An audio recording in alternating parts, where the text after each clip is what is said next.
but the lions are exceptionally fine-tuned to being able to hunt or being able to see very well at night, and so that gives them the upper hand. And any upper hand or advantage that a wild animal can get, more especially predators, over their prey, they will make use of that. Anytime that they can give themselves the best opportunity to be successful, they don't want to waste energy hunting during the hottest parts of the day when their prey has a good chance of spotting them. So they would rather try and hunt at night when they've got the best chance of catching or being successful. If you have a look, Martha, at her eyes, you can see just around the rim of her eyes she's got that white coloured fur, and that's one of those adaptations. So that white fur almost reflects light. Any ambient light at night, the light from the stars, the light from the moon, that will all reflect off of that white, look at that white eyeshadow, and into her eyes, making it much brighter and allowing her to see that little bit better at night than her prey.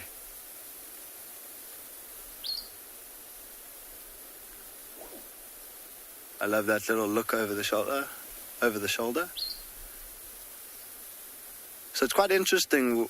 I was just saying to Craig, this lioness hasn't been in this area with the pride even for a very long time. So completely out of random, she's come in this direction.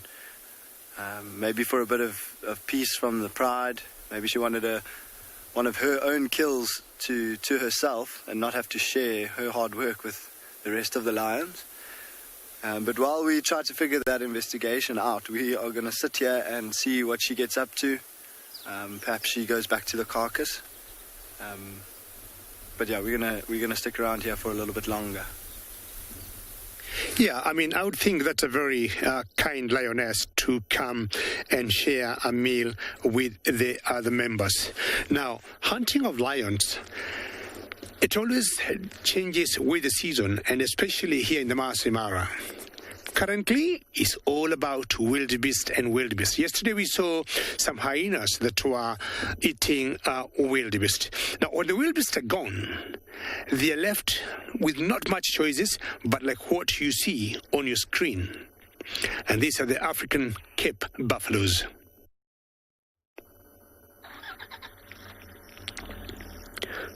Looking carefully, you can see lots of small little white birds there that we call the cattle egret.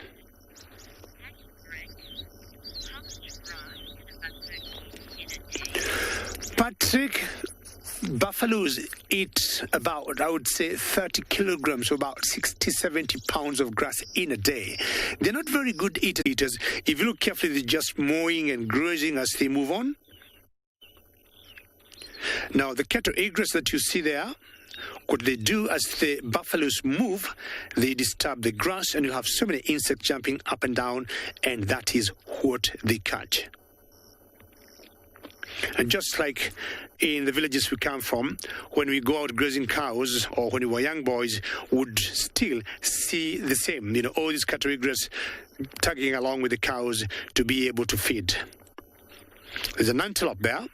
It's brownish grayish, single one, and this one here is called a topi.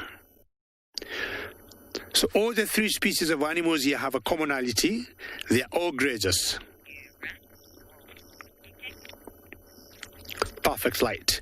And remember, ladies and gentlemen, should you have any comments and questions, do not be shy. Keep sending them through by tweeting on #CGTNWild.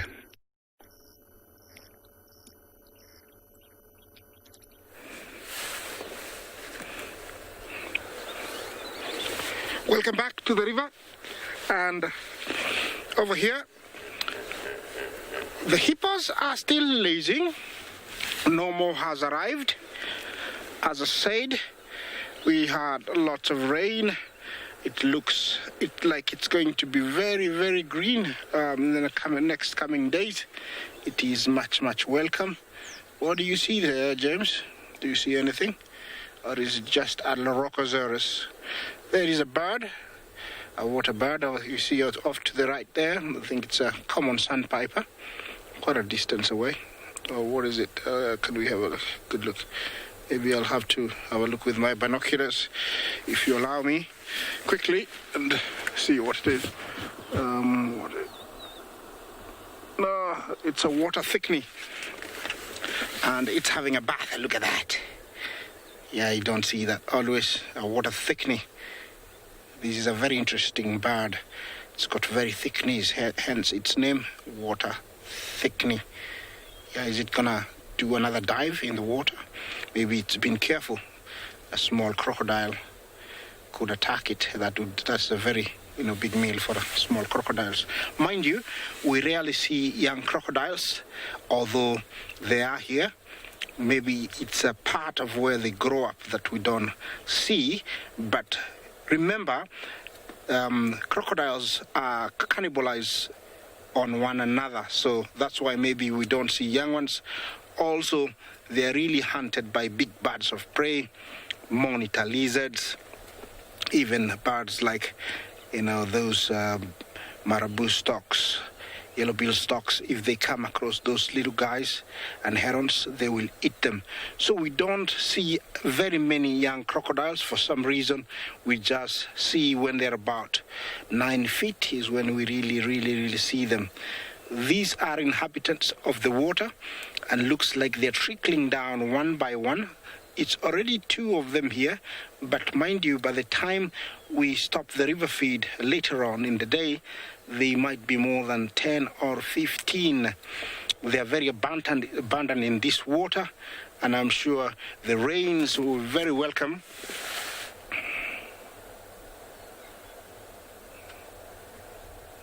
Peter, you ask if they have killed, hippos have killed crocodile before. Well, it is not very documented, very much, but I have seen casualties of hippo attack, crocodiles, and the one I saw was a medium-sized one. It was about 11 feet. This is a few years back. I don't know what really happened, but he had a very big hole in the middle of its back. And for sure, where it was, I knew nothing would have attacked it, because we don't find humans this far. If you are found on foot in certain area where I am, you'd be considered to be trespassing, and you'd be a poacher, and it is a serious offense. So I knew it wasn't a human, and definitely it was hippo. So that was my first casualty. But you see, I wasn't very interested in recording, but I recorded it in my mind. But I'm sure there are records of them being killed by hippos. Hippos have got these, huge, canines, almost about, they are overgrown in sizes, actually. They look very sharp, and they're always sharpening one another. They're almost 1 foot long, and with 150 degrees gap, they are able even to bite the largest crocodile, into 2. Can you imagine an animal weighing 2 tons biting an animal weighing 1 ton? That it has no chance. So definitely there are casualties. They are not always recorded, and when you die in these waters, you don't last very long. There's fish, there is other crocodiles, so they are not evident everywhere, but definitely they are.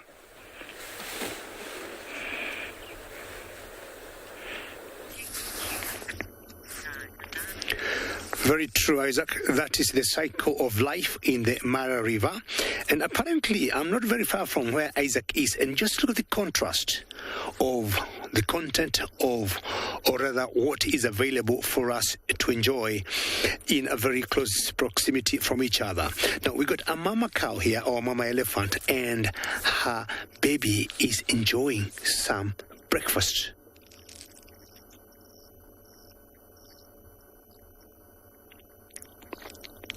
Now, it's very interesting, I would say, because both of them are feeding. The mother is feeding and the calf is feeding at the same time. How wonderful is that? If you listen carefully, you can hear the ellies or these cows pulling the grass off the ground.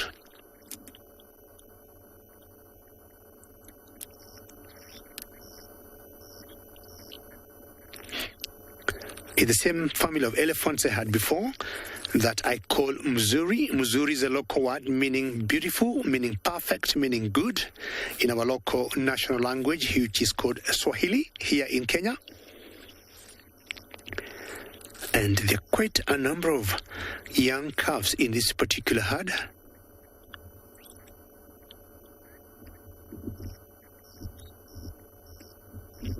And you can just hear them getting that grass off the ground.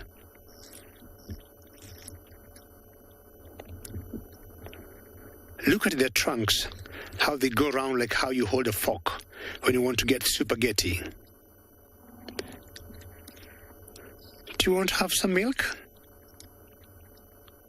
Now, if you look carefully between the front legs of this elephant, that is where the right there, the mammary glands are for the cows. Unlike all the other animals, all the other mammals, where the mammary glands are between the back legs, for the elephant are between the front legs, which is quite special and quite different. Now, I'm not sure this calf knows what she is doing, but I just think she's just being playful,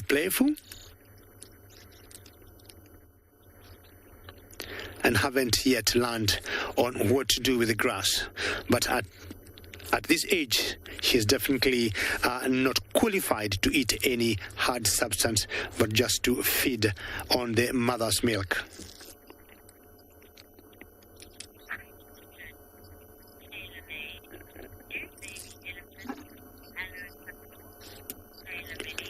Tailor-made, that's a very interesting question, and you'd like to know whether baby elephants allow suckle. Yes and no. Yes, should a mother die, I have seen babies suckling their aunties, and apparently they have made it through and they have matured to adults. But unlike lionesses, where you'll see if they got different litters in the pride, that you'll get calves suckling from any other female, elephants do not do that. And so long as the biological mother is still alive, the calves will only suckle the mother. But we have seen accidentally, or if something goes wrong with the mother and she dies for whatever reason, we have seen the auntie or the sister of the mother immediately starting to lactate, and the calf will suckle to maturity. Now I'm looking at this particular elephant here, finding out. You see the one on your screen there to the right? It got squint tusks, and this is how we ended up giving this particular herd the name. And then there's another one that we haven't seen as yet this morning that has a short or half tail. So I'm staying here a few more minutes and then thinking of going to look for some giraffes, because we have done very well with the herbivores the first few minutes.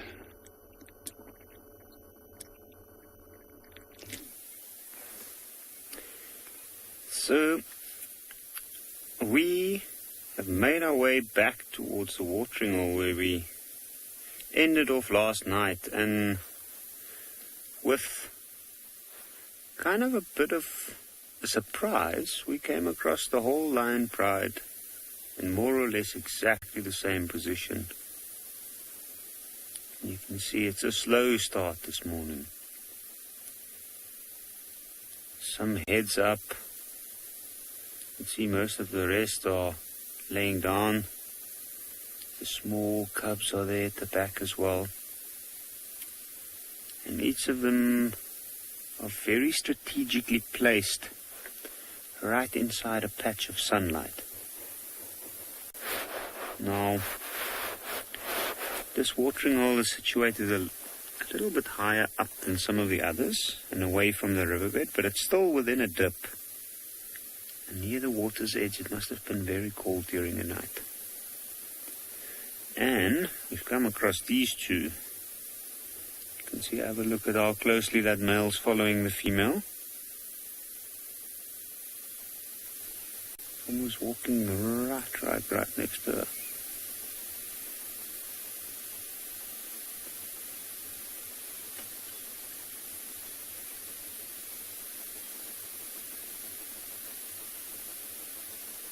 He looks confused. I thought he was going to try his luck.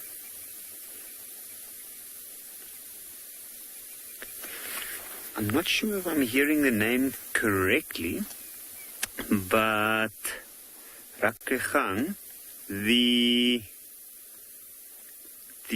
way we recognize these lions is, with this ones, we don't really have too much of a difficulty because they are one of the prides we mainly see within this area. Their territory almost entirely entirely includes the whole of Ngala within the area that they move in the majority of the time. And we know that they are the pride that we see here regularly. So they don't have much competition from other lions, which we do on occasion see. On Ngala, we often see many different prides, and some of them just come in and go. And then it becomes a little bit more tricky to recognize them. But this particular pride, we look at individuals, we look through the scars on their face, their habits. Even though they have predictable behavior as a species, they certainly do have their individual behaviors as well. And as we look at the moment, we know the count, the number of members within the pride. In this pride, for instance, it's 18, with those two little ones as we see on the right-hand side there. And then 8 of these younger ones, like that young male. And 2 of them are white.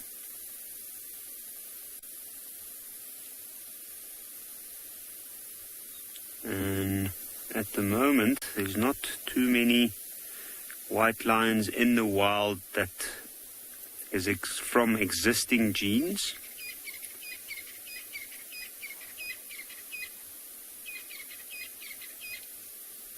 And we regularly follow these animals as well.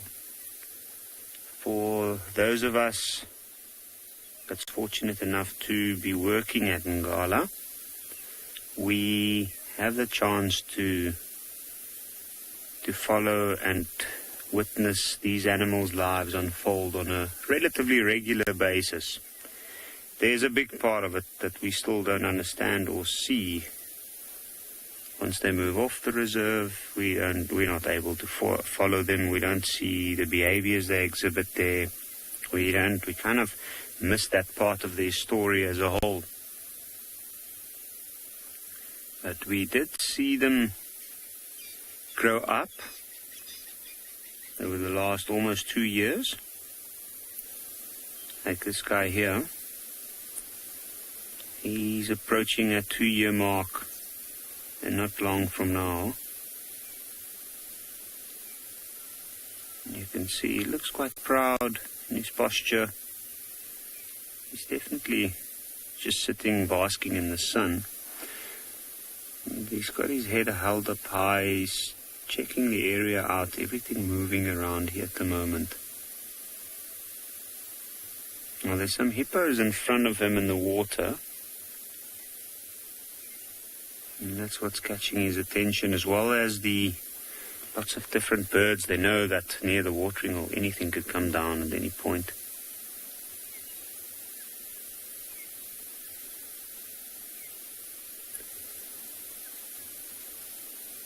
But I do think it can be tricky at points. For someone that comes from a different area, it might be very tricky to distinguish individuals within a pride and to recognize individuals. And even myself, I often ask myself the same question as some of the viewers might. Let's have a closer look at lion families.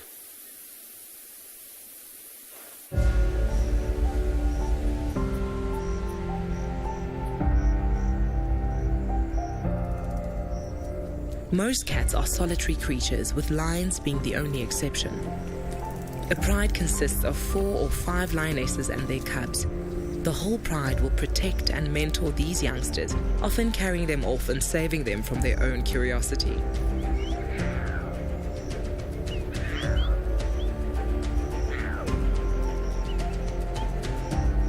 Bonding between the adults and the cubs often shows these cats' cute and cuddly side.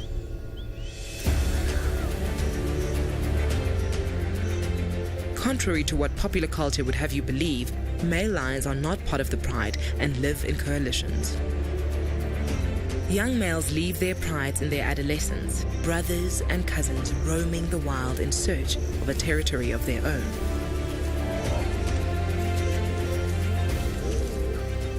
In time, the males settle and look to fortify their feline lineage.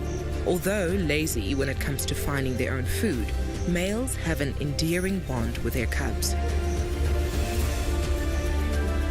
But conflict is never far off, as stronger youngsters are always on the horizon, lying in wait to take over territory and claim a pride for themselves.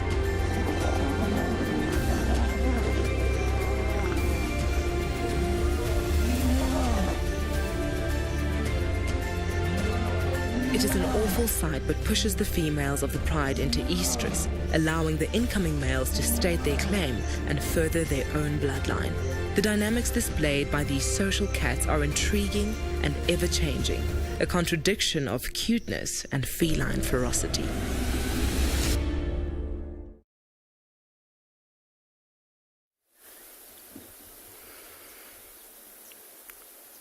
Welcome back to and beyond Phinda Private Game Reserve, and we are still sitting with this beautiful lioness, and she is a member of a pride. She seems to have just taken some time off to herself, and what she is doing is just getting some rest. So we've been with her for about 25 minutes now. We were hoping that she might go and feed, but the only movement she's been doing is to move away from us. So every time we try to get around and get a look at her face, it's happened twice now, she gets up and she moves away and faces the other direction. So she's just recently turned around to face us, but I think she definitely seems like she wants to be left alone.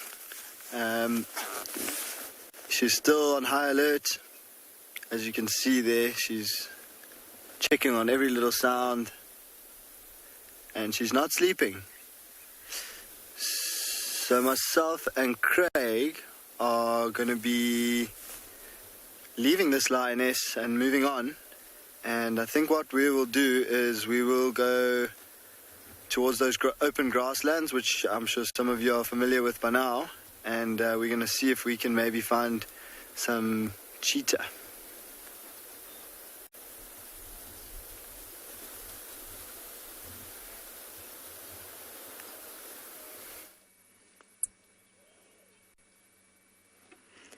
I've been watching this lovely impala herd, was trying to get some clues as to the presence of predators, and I see that 2 males in this herd have broken horns. There's one running through. That one has just 1 horn. It looks like a unicorn. That one's broken off right at the base. Of course, he's hiding from us. Oh, he is very full of energy. Perhaps he's compensating for his 1 hornness. But it's broken off right at the base. This one is broken off at the curve. Now these won't grow back. It's like breaking off a bone. It doesn't regenerate.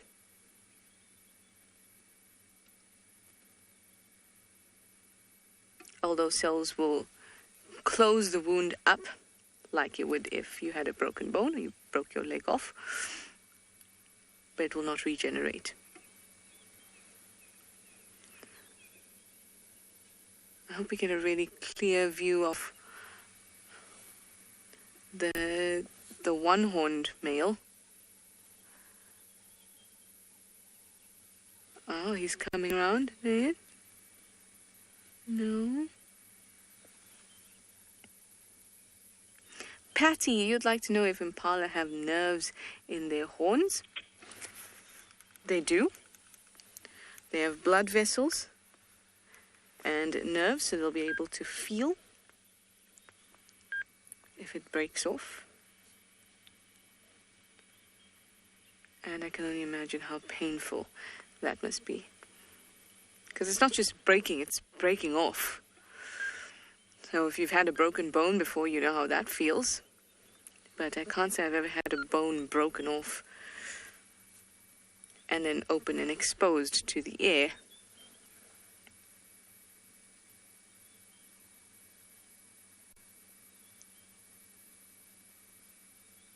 They have a sinus-like structure in the center of the horn where blood kind of pools in little pockets. So there's a blood supply. Then there's a bony bit. There's also some collagen over the bone where you'll see little blood vessels. Some nerves through the center. And then keratinized outer sheath, which is the thing that we are looking at right now. It gives it that color. I did have a horn somewhere in this vehicle.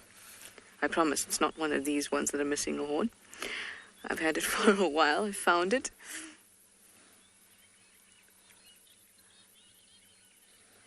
If I manage to find it again at camp, perhaps, then I'll bring it on drive this afternoon. All right, Unicorn Impala, we want to see you. The one had a really clean break right at the head.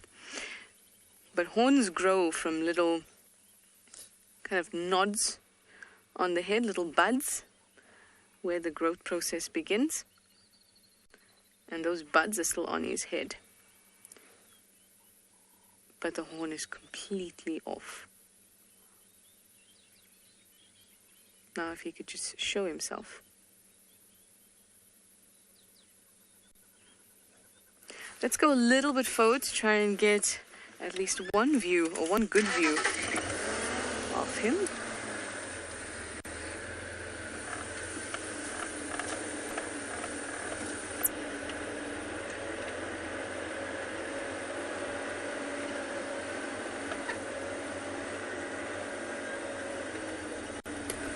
Hi, Shudulu fan.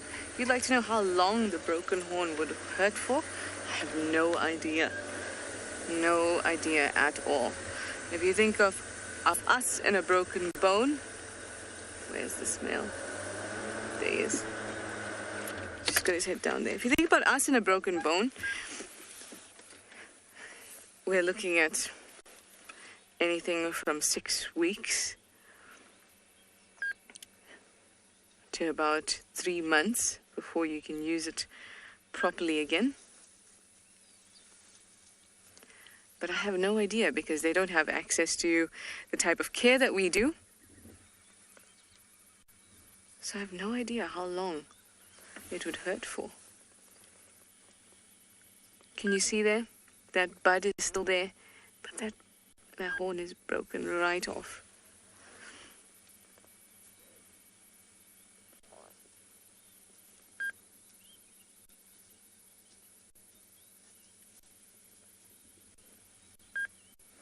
But they seem to be, both the males, they seem to be doing fine. I have no idea when these injuries happened to them. But they seem to be doing fine.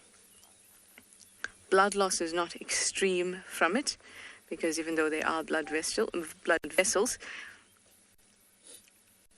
there's no major arteries or veins or anything like that through it. So they don't have huge amounts of blood loss, but they will bleed.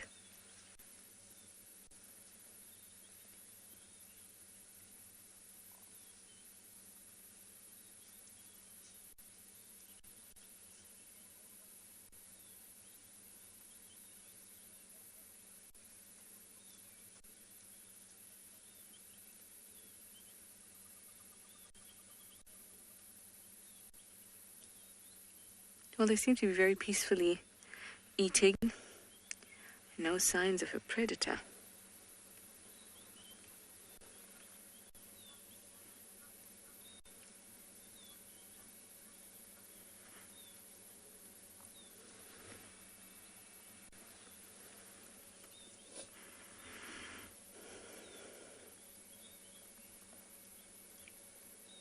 Lots of birds. It's a strange, noisy, but peaceful and silent kind of feeling. I can hear a squirrel.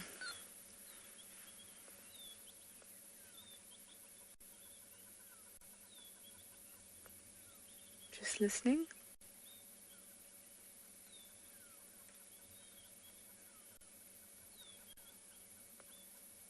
It stopped alarming. Heard a squirrel alarming, but they're notoriously unreliable.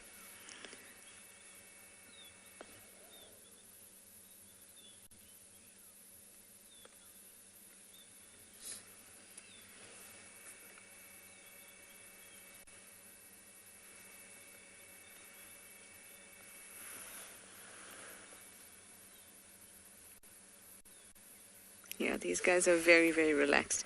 They're grooming, they're feeding. Well, while I'm here, I want to show you my favorite tree on the property, just because it never gets enough attention.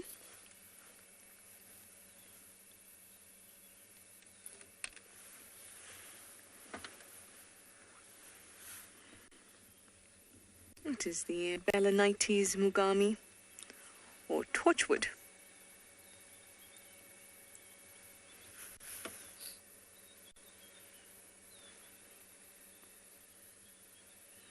You can see the fluted trunk with lots of lichen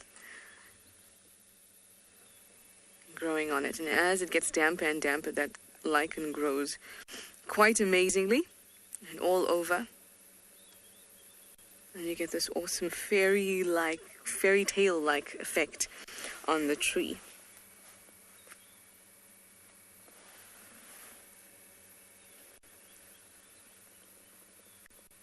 Isn't that lovely? It's my favorite. Well, the impala have moved off. Luckily, the tree hasn't grown legs and moved off, so we'll be able to see it all the time, or more often on drive. And I am going to head off and see what that squirrel was shouting about. Good morning, everyone. It has been a while, and it is great having you with us. It's Tswalu Kalahari Reserve with David on camera, and I'm Dylan. It's been a topsy-turvy past couple of days. That I can tell you that right now, for various reasons. One of them being tech challenges. We've been having some very, very hot weather, which I think has been playing havoc with our signal. So if you've been missing us, we've been missing you just as much. I can promise you that right now. But as I say, it is great having you back with us again. We are in fine form, good metal. And still 4 shall be checked, which is brilliant. Very, very good news at this time of the morning. And I'm just really sorry that you weren't with us yesterday afternoon, or that we actually rather couldn't be with you yesterday afternoon and the day before.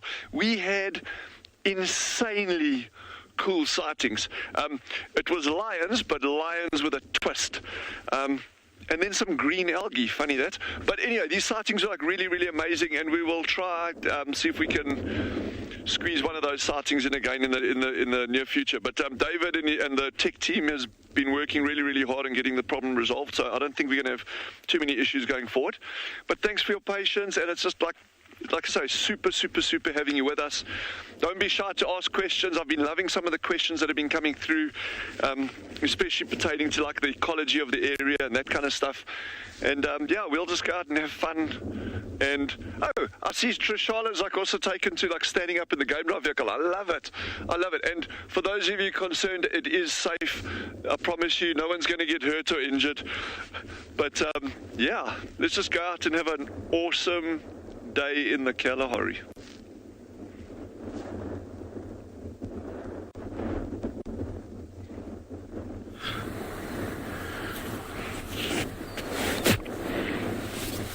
Welcome. Welcome back to the River Stake. I am still here. Nobody has shown up yet, but it is not always what it seems. They might turn up any time.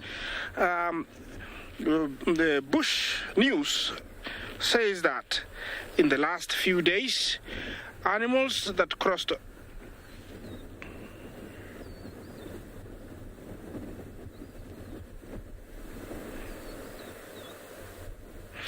animal life. Did you say hippos are lazy? I think so.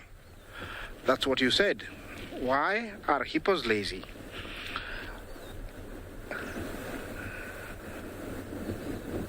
Why are hippos so lazy? They are not lazy. They are not lazy. What happens is they spend the whole night out. It's not only that we are not allowed to be here, believe me, my friend, animal life. We are not allowed to be here at night, but I could show you what happens to them.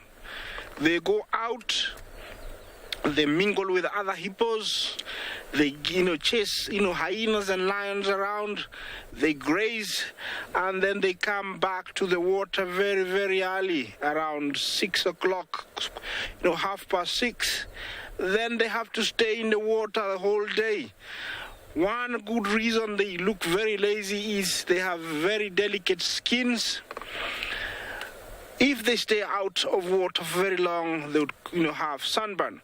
And that's why you see them in the water resting, keeping their skin moist. There is no much to do in the water. They don't graze under. Here is just about keeping safe, keeping alive. But at night, I promise you, they go far and wide looking for grazing, for grass. In areas where there's scarcity of grass, they would go even farther. So they are not lazy at all. And to have that big body like that, if you're lazy, you die because you won't have time to eat if you're too lazy. So I hope I've answered you, but they are not lazy at all. It's resting time, very much like you. You spend the whole day busy. I don't know what you do, but you do spend a whole day busy doing whatever you do. Definitely there is something, and then there is time that you just sleep. Somebody will not say you are lazy.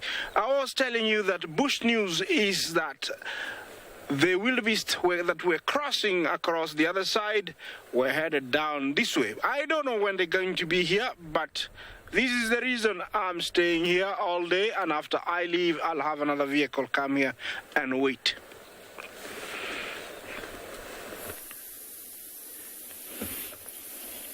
And have a look at those three. Oh, you can see the mother's just lift up her back foot. And then a quick paw in the front. Looks like she's busy licking that little cub. That is pretty amazing what we saw there. So it looks like she's not keen on feeding the little one now. Now, the reason for that might be that they have been feeding for quite a while, and maybe those sharp little teeth has been hurting the mom, so she just takes a little bit of a break. You can see the lifting of the lips. It means that there's a bit of a communication session going on, and the little one's just showing its frustration with not being able to drink some milk.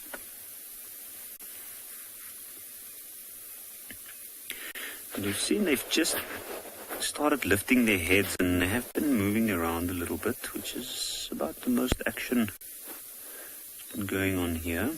You can see now the mom's decided she's going to get up and move off. Look at that, trying to take advantage of mom.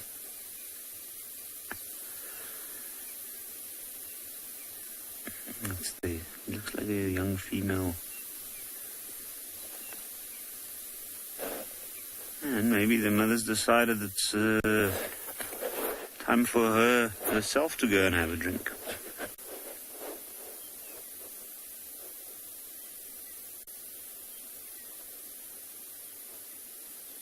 we go.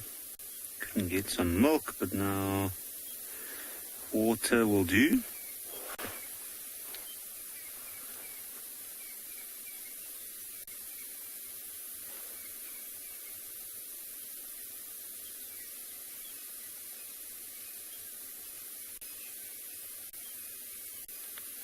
Now once they are done there, I'm pretty sure they're going to go lay back down in the sun. And myself and Gerrit will sit here for a little while longer and see if they do get a little bit more active the rest of the pride.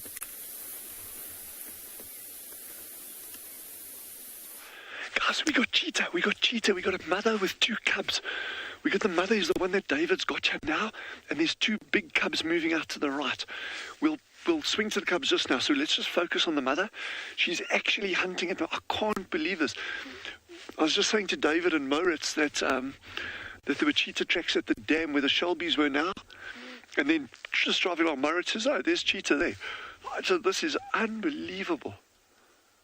This is not what I was expecting for first thing in the morning. I think it's mother with 2. Yeah. I'm just seeing 2 cubs here. 3. So it could even, yes, there's 3 cubs. So it could even be a female with 4 cubs. But let's just see. But that's the adult female that's sitting up over there.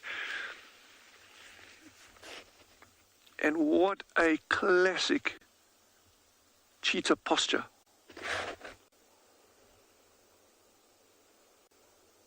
Just out of okay, there she's moving now. Just out of interest, it looks like, and I don't have a huge amount to go on here. It looks like a fairly old female. I'm just kind of going on general condition. She's looking a little bit grizzled, but also her ears are quite tattered compared to some of the other cheetah females that we've seen out here. So, wowzers, man, this was not what I was expecting.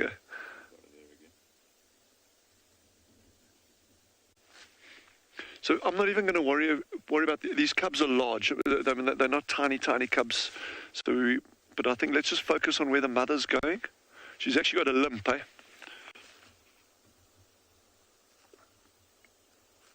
What a beautifully. This is a stunning cat, and I'm just seeing like some different things here. It's like it just appears that the spot pattern on this particular animal is quite dense. Again, I don't have a huge amount to base that on, but we're gonna just try to stick with this cat a little bit. You'll see she's coming out past that big tree now. Yeah, got it. Well done, David. Look at, oh man, this is so exciting. I'm just gonna swing around to that. That's fine, yeah. There's a girl in the road. Go check in the road there. Look at it. Oh, look at this. Oh my goodness. Oh my word. Jeez, like I am blown away. Yes. Sorry, don't worry about the pole in the way. If it wasn't for that pole, we wouldn't be able to broadcast anything, so it's a necessity. But this is just, I am stunned. I'm absolutely stunned. And it just drives home the fact, you can be walking in Central Park in the middle of New York. You could be walking in a woodland in Frankfurt. You could be looking outside your balcony somewhere, wherever you are in the world. And you can see something incredible when you least expect it. Okay, Mom is now trotting to catch up. We're going to just stay there. We're just going to stay. She's going to cross the road shortly. Let's just give it a second. Just bear with us, and then we will turn the vehicle around and we'll go back that way. There, she's going to cross shortly. Just slowly, catchy, monkey, or cheetah, whichever you prefer. They both. There you go. There is she. Oh my good! What a beautiful cat. Oh my word! And you can hear I'm hearing the Shelbys calling. So now the shell ducks are like, now, hey, we did not sign up for having 5 cats in our waterhole this morning. This is amazing. Okay, let's go back that way, guys. Come. Moritz, David, good spotting there, gents. This is what I'm talking about, man.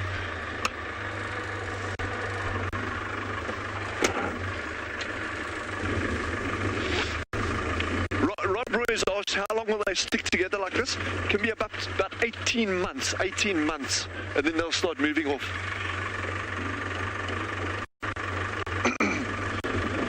You'll recall that single, the female with the 2 cubs that we've seen, she was always super relaxed. These ones are less so. Okay, there's one on the dam wall. Got the one on the dam wall. Yeah, because that one will turn around. There's something going on here. I don't know if mom's hunting or what's going on here, but these cats are not nearly as relaxed as that female with the 2 cubs that we've seen before. So we're not even going to go off-road here. We're not going to try and get closer to them. We know mom is probably at the water here, and the other cub has gone back to her. The other 3 cubs have moved off. I don't want to go around there, because all she's going to do, she's just going to pop back over the dam wall and disappear. So we'll just wait here. There's a cub that's going to come out here now behind this green bush. There you go. So these cubs, I'm guessing now, are probably about 12 months old, thereabouts. I'm just going on body size and that kind of stuff. So they've got a way to go yet before they're independent. But yes, what a... now I can retire. No, I'll give that 4 years. Okay, I'm just kidding, people, please. I'm never going to retire. But one day when I'm big, I'm going to work in this place. Just what a morning, What a morning. It's just started.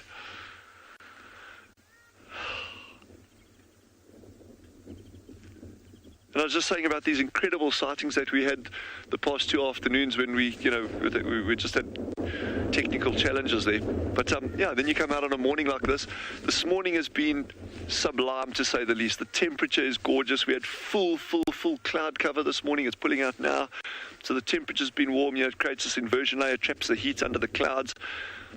And the wind, it was dead calm. There was not a breath of wind. It's picking up now. But it's just been so beautiful. And then like 5 cheetah. So we're going to stick with these cats. We're not going to go anywhere. I just want to see if we can get a little bit of a better, or another visual there for you at least. And yeah.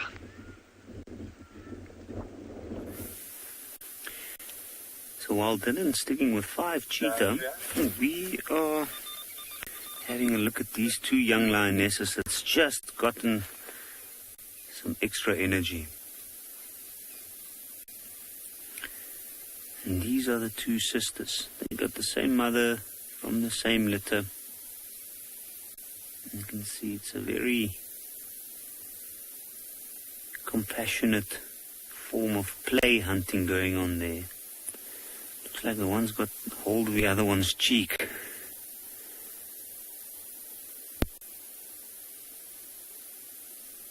It's almost like a bit of a boxing match where they're feeling their opponent out, using the jab very effectively to keep the distance. And how beautiful is that? Beautiful sunlight. And looks like they're taking turns rolling around, being on their back.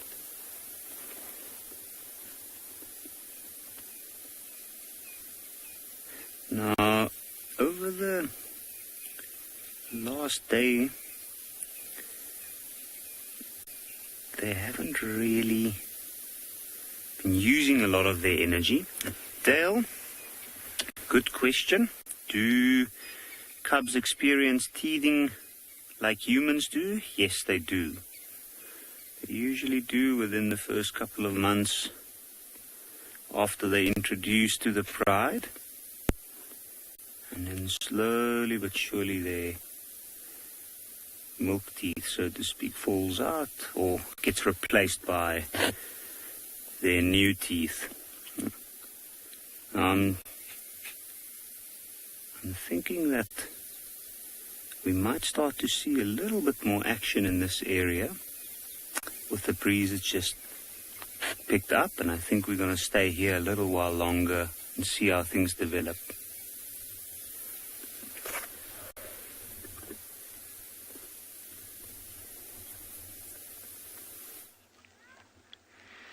Can you even begin to imagine how amazing this sighting is that we're witnessing here? But you can see how nervous the mother is. The mother is the one on the far left-hand side. She's super nervous, nothing like that very, very relaxed female with the 2 cubs that we've been seeing. But what a sighting to see 5 cheetah in a row drinking water. This is just superlative on so many levels.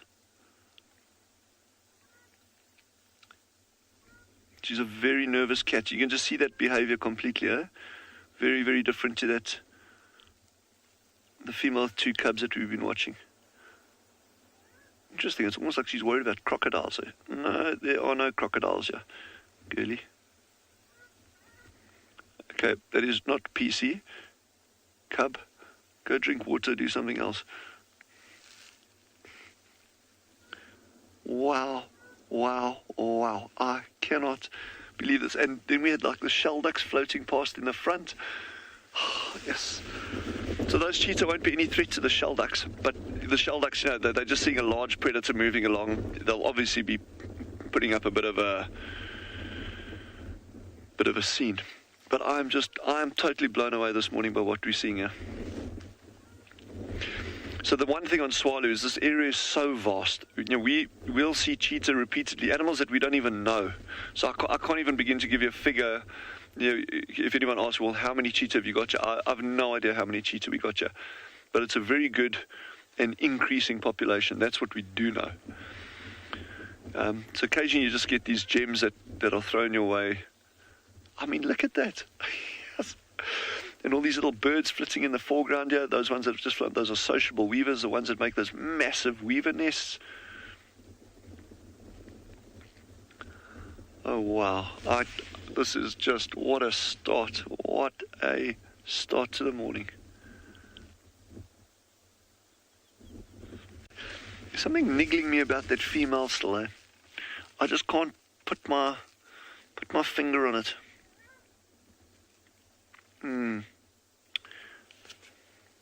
But look at that design, that deep chest, narrow waist, tiny heads, long legs.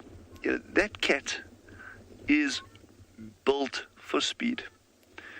There's millions of years of evolution coming into play there to end up with that incredible design. But, you know, we've gone through this whole thing before. It's not just a one-sided thing, eh? The active predation is so critical for maintaining ecosystem health, but it's not a one-sided thing. Predators don't just go out and catch and kill whatever they feel like. This one, look at the one at the water. Sorry, David, go down, please. Look at those two. Actually, the one was nibbling the other one, trying to bite each other. So, yes, I do. Oh, my goodness, I'm absolutely in heaven here. They're going to start playing. Watch. They might even climb up on that stump a little bit. Come on.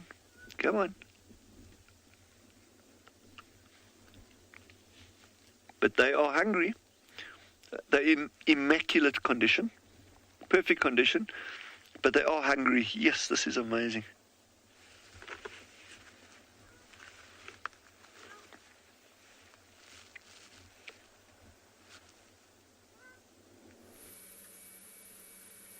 I feel like these African hawk eagles are also hungry.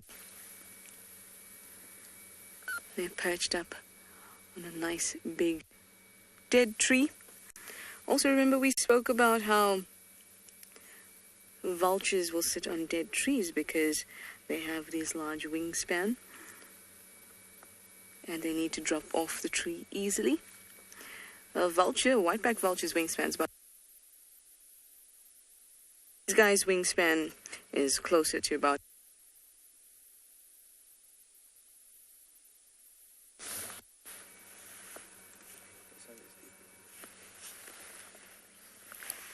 I hope you can all hear me fine. Yes? No? Okay. You can hear me. So that large... I was saying that the wingspan is about 1.5 meters, give or take 20 centimeters. More like take 20 centimeters. So that's my height, pretty much. A little bit less than my height. in wingspan, so they need to also perch on dried trees so that they can drop off easily as well to go into flight.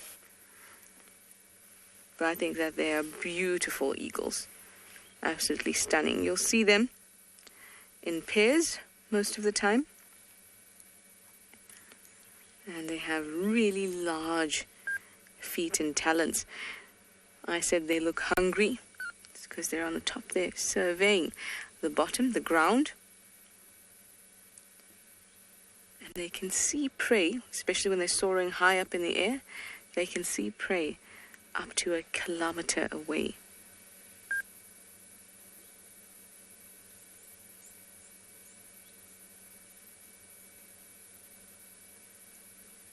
Now they hunt cooperatively often, where one of the pair will go and flush animals out while the other one dives down and makes the kill.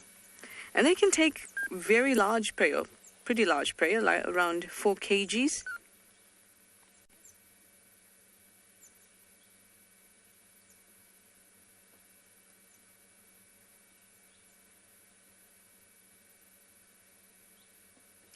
They like birds, ground birds especially, small mammals.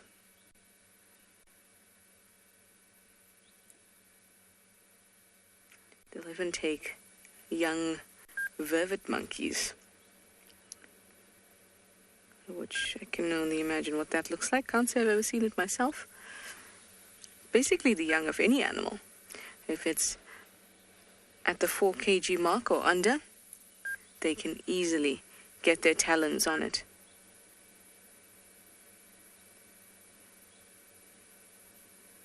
Oh, just shrugged its shoulders, or at least that's what it looked like. Well, I'm really glad I could share that with you. I'm going to move on and look for some elephants that I heard in the distance.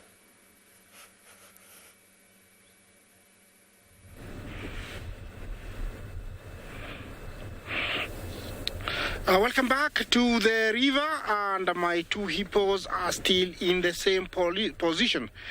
Very much allowed during the day, because I don't know what they have been up to during the night.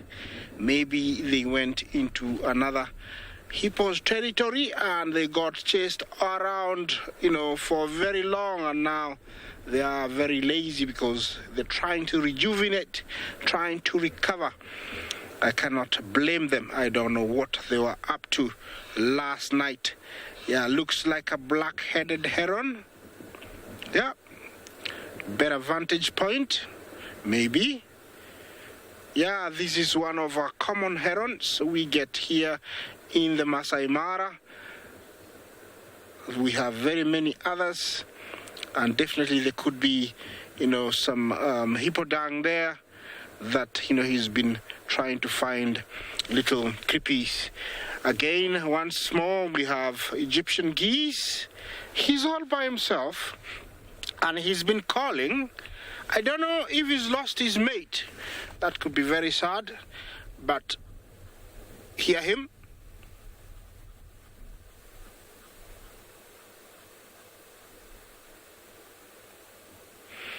Yeah, looks very desperate, very annoyed. I don't know if you can hear him, or the wind is masking the noise that he's making. I'm not very good at making the noise. I would have made some.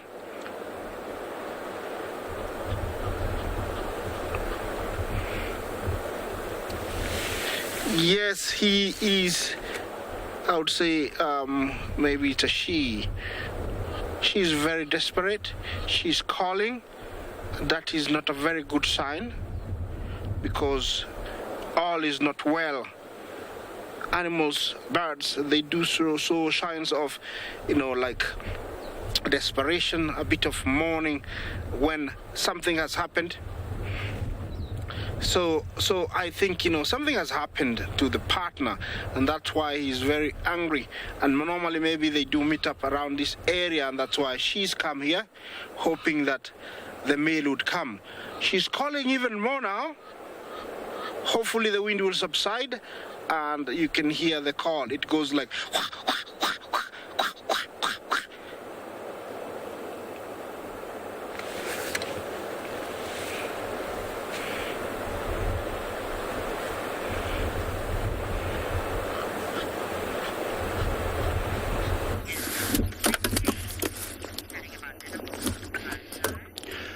Very good luck to the Egyptian goose, and hopefully she or he is going to find the mate. Well, earlier you remember I told you I had gotten some news of some lions somewhere, and finally and luckily here they are. It's a young male there trying to play with some cubs, and this is a pride of lions that we call the Owinos. And just sheer joy to watch cubs when they play. When you see any cubs of any predators, to me they are always very beautiful. You remember earlier Trushala had some hyena cubs at the den, and now we got some lion cubs. This group has 4 females in it. That one young male you saw, 3 cubs or 2 litters, 2 of the same age and 1 little bigger, and they got their own dominant male that is called Olalashe. Are you going to play with your brother or your sister there? Let's see what we're going to do. Hide and seek. Ah, beautiful. Beautiful.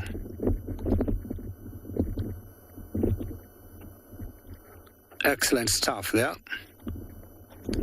So these are of the same litter, and their mother is called a butternut. It's a pride of lions we have been following for quite some time. And they're on top of a termite mound. And I'm trying to imagine that mound could be a little bit warm, and that's why those cubs have chosen to be in that particular place, because of all the termites under or inside that mound. The mother's watching from a distance, seeing how the cubs in future will be one day when they'll be independent. Earlier we were talking about lions' dynamics. And in the Lions Kingdom, when the cubs get big, 2 years or so, when they can comfortably hunt for themselves, they'll always be welcomed to leave the pride. The females will always remain together. And if there'll be any female cubs in the pride, they'll also stay with the pride. I'm trying to find out if that's Butternut herself, and she's one of the lead females in this particular pride. Look at the amount of wind that has picked up, unlike earlier in the morning when we started the drive. But she doesn't look nervous or concerned by the wind.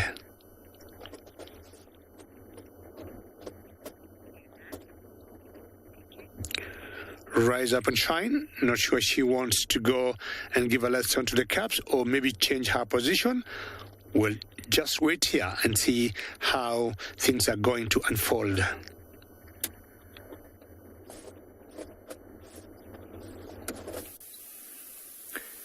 Maybe this lioness, she's also walking across, and they were just interested. You can see some of them's got their heads up and looking up towards the northern side of this watering hole, except this white lioness. She seems more concerned with what's happening on the opposite side of the watering hole. But there was an impala that's just walked down to the water's edge, and it looked like it wanted to come for a drink, and you can see that's brought a lot of attention with it. It's got its head down. Not even facing the lion's way, so clearly it's not very concerned.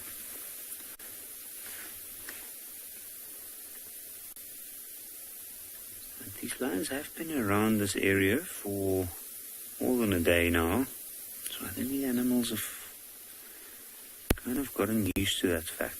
They also, except for the few laying in the sun, fast asleep, most of them are also positioned in the shade at the moment. So they're not very apparent at first glance.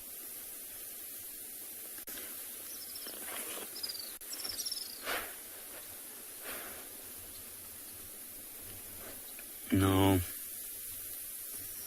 where they are, with their heads up, even though they haven't eaten, and they've spent most of their energy digesting and then resting,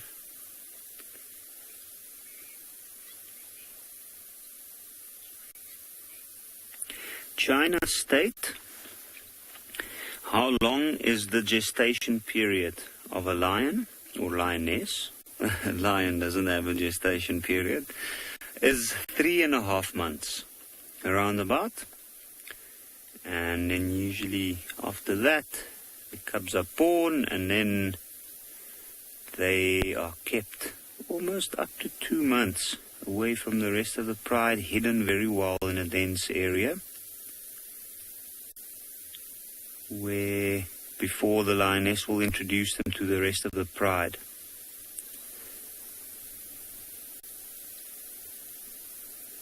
You can see now there's something that certainly draw their attention. Look at that lioness. She's out in the sun right next to the water's edge. Couldn't care less.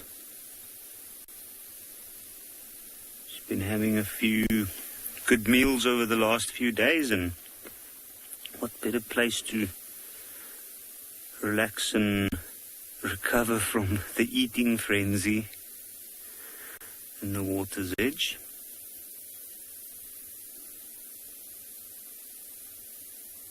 Now the little ones are mostly the ones that's got their heads up at the moment, and they are probably, due to the younger age and having a little bit more energy and a faster metabolism, I'm sure they're the first to try, and they would have gathered quite a lot of energy now from all that meat that they've consumed.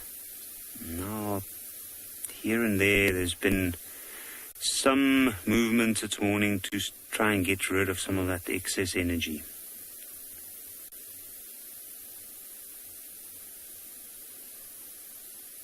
It's a beautiful morning here. There's a little breeze going. It's not cold. And then the sun's getting quite warm in certain patches, and it's attracted a lot of birds around here as well. And the birds are calling, they're going. And that's also got an effect on the lions, at least to lift their head and have a look around.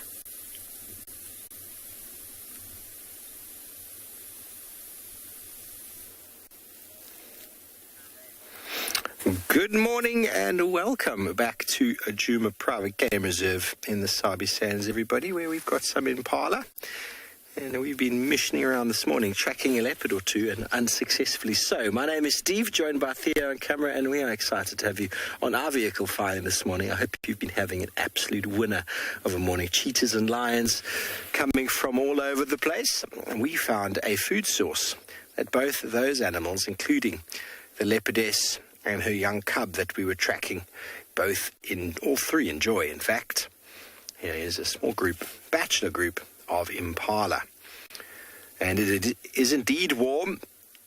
I've had my jackets off for a long time already this morning. It's a bit of a warm breeze. A warm front is here, and it's often followed by a little bit of a cold front with a little bit of rain. And that's probably what's going to be happening, so we'll see. August is quite natural for us to have wind. The wind dries everything out. It is a time of year when fire is very common in these areas. Dry autumn winds or August winds. And today is one of those. It's going to be a scorcher, it feels. It was already 5 or 6 degrees warmer this morning at the start of drive than it was yesterday. Impalas are enjoying the new flush of green grass there. That's flushed the other day with the rain. We had a bit of rain, I think it was on Friday, and that would have caused the grass layer to form a bit of a flush. It's either that or they are feeding on leaves of the trees that have fallen down in these drainage lines. Lots of trees will have leaves, especially the tambuetis, that when they fall to the floor are actually really enjoyed by many animals. The only way to know for sure is to go up to them and see. looks like it is a bit of both. A bit of grass that they're feeding on, a little nibbling of the fresh green shoots have come up for our spring that is on its way.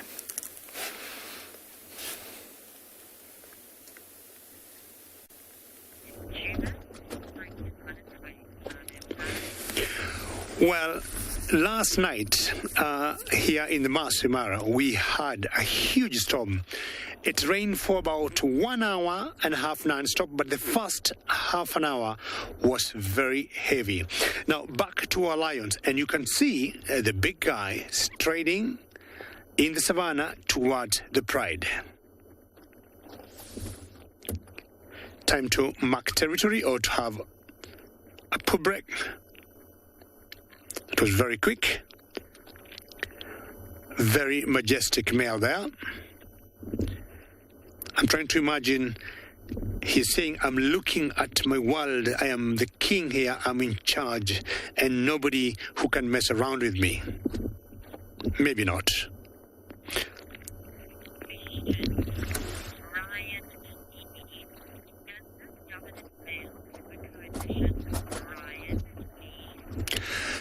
Ryan Lee, you'd like to know whether this dominant male has coalition.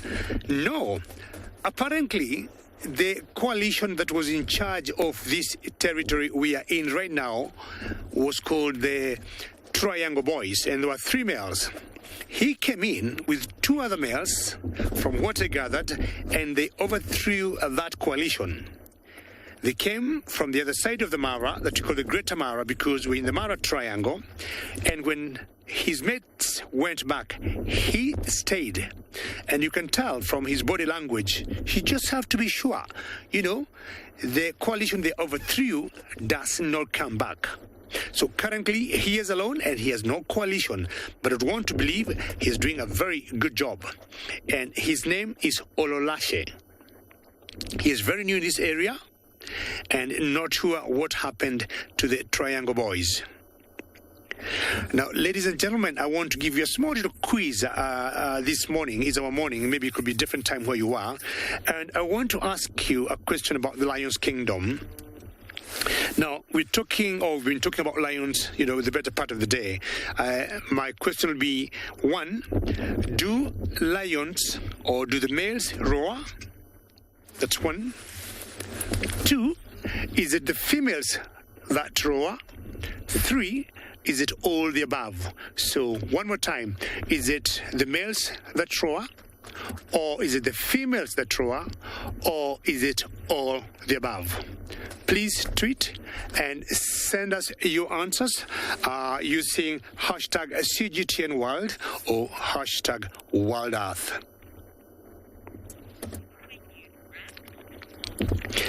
The 2 cabs have remained there, and I do not think I have seen a better setup or location of cabs in the last few years like where they are. And I just want to sit here watching them. This large bull is so tall. You actually won't be able to tell how tall he is until he gets closer, but he is really, really tall.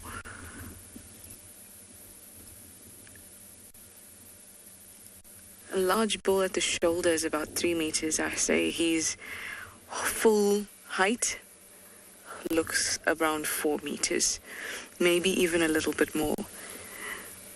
He's hiding from us really well.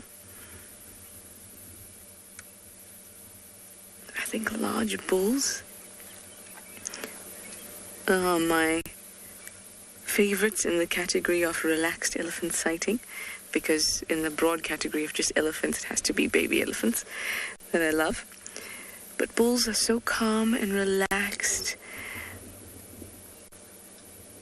and so slow and deliberate.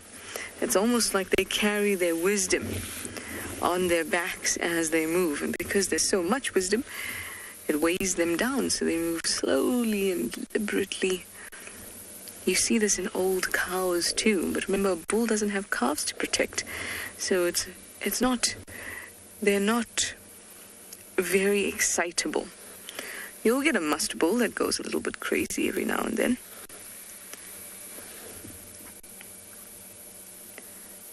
But these bulls, when they're not in must, are just the most gentle giants.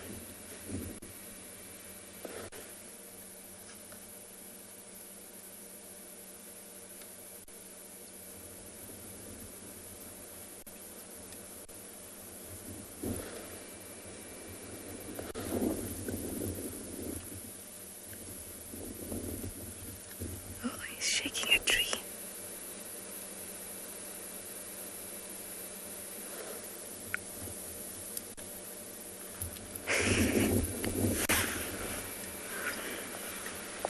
You'll see him shaking a tree. There it is.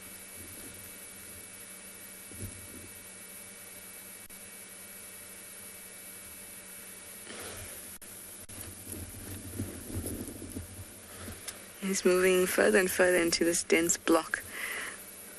I'm hoping we'll be able to catch him on the road at some point. But at the moment, this is the best view we've got. Being so large, you really have to see them in the open on the road and in comparison to the vehicle. And then you'll get you'll be returned to your true dimensions very quickly. He's having a bit of fun with that tree. All right, well, I hope he comes out onto the road. I'm going to swing around and see if we can get that view.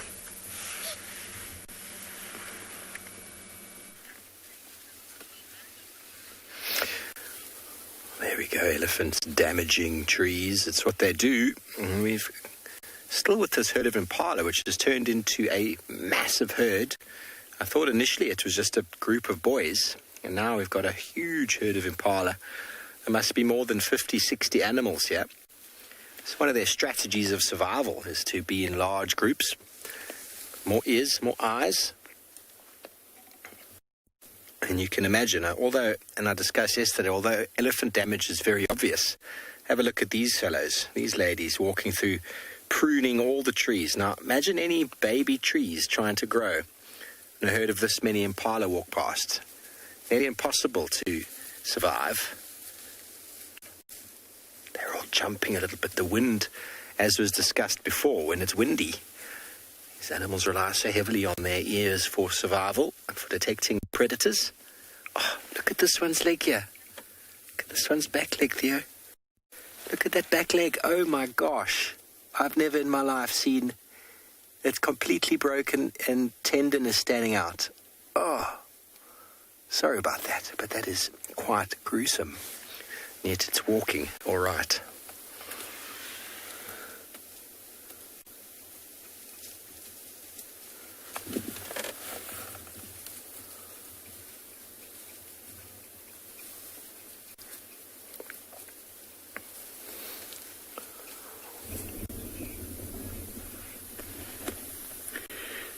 And we're still at the watering hole. And as we were sitting here, we saw the lions suddenly got their attention pulled towards the opposite edge of the watering hole. And we saw this herd of elephant come down. Now, how amazing is this? It's almost the same as last night, just during the daytime. And who knows, it might even be the same herd that's been spending a lot of time in the nearby area. As I see that elephant cow there, she's got, her tusks are curved up high. I didn't see the elephant with that notch in her ear though. So I'm not sure, maybe this is a different herd. And so many elephant herds at this time of the year moving through.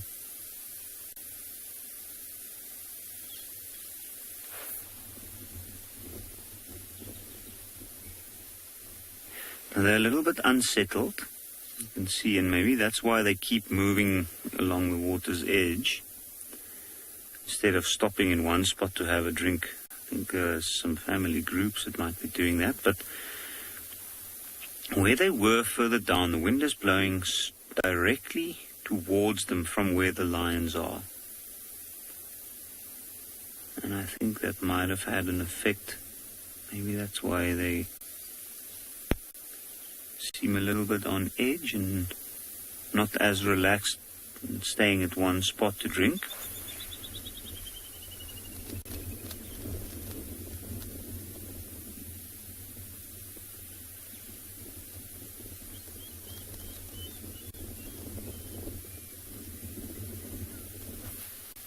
Or maybe they just wanted to move away from that muddy patch, all the algae, all the dung in the water, everything's been blown down towards that southern corner of the watering hole, and maybe that's why they decided to move a little bit further up.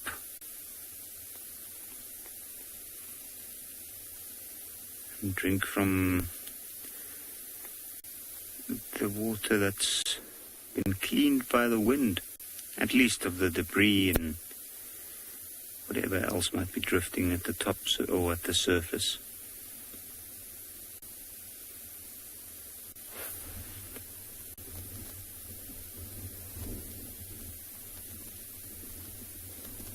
But that is pretty amazing. 15 elephants. See, they're standing in these little groups, like separated almost by a gap in between, and it's quite clear.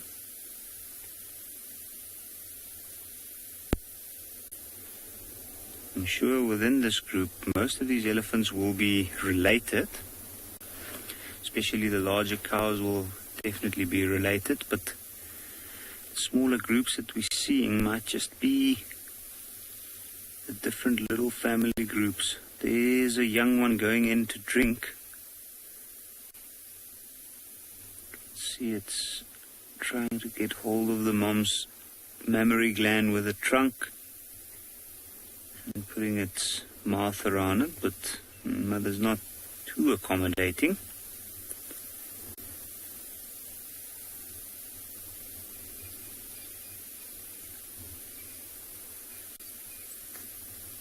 I always find it fascinating to watch the heads bob up and down as they put it down, slurp up some water, and then throw the head back to spurt it down the throat.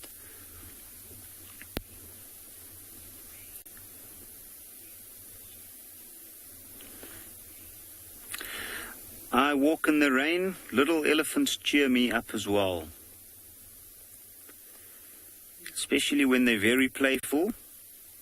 At the moment, I know they're not extremely playful. We can see they're sticking quite close to the moms. But this is a tricky situation for them. They're literally drinking with the enemy. And I think they'll probably keep, because of the cool wind, they're not extremely stressed by the heat yet, which they might be later on during the day, but I think they had to just come for a quick morning drink and then move back into an area where they'll spend most of the day feeding. You do have high water requirements, and on hotter days even more so. I'm sure they're aware that these lions stayed here. So I think we'll sit here a little while longer, see what these elephants do.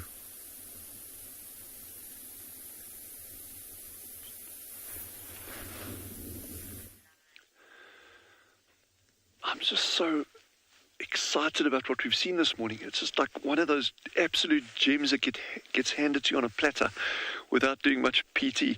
But what we've done, okay, so they're at the dam like you saw, then they moved off into the brush line, and then they've been heading along this big open clearing other side of, yeah, exactly in the frame there now, but on the far side of the frame, they moved into that thicket, and they've just been foraging all along the edge of that thicket, moving out in our direction. So I really don't want, my objective at all times with wildlife is as little interference or no interference where possible.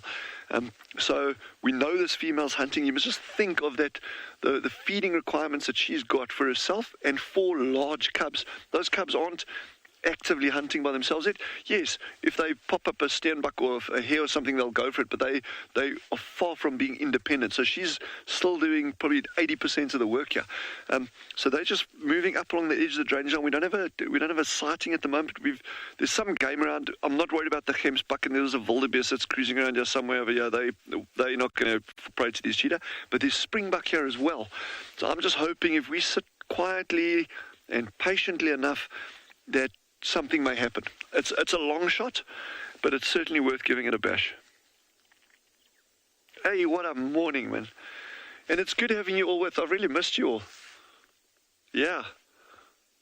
And David and I were waiting for 2 days to see you, but you just didn't come to us. It was so tragic.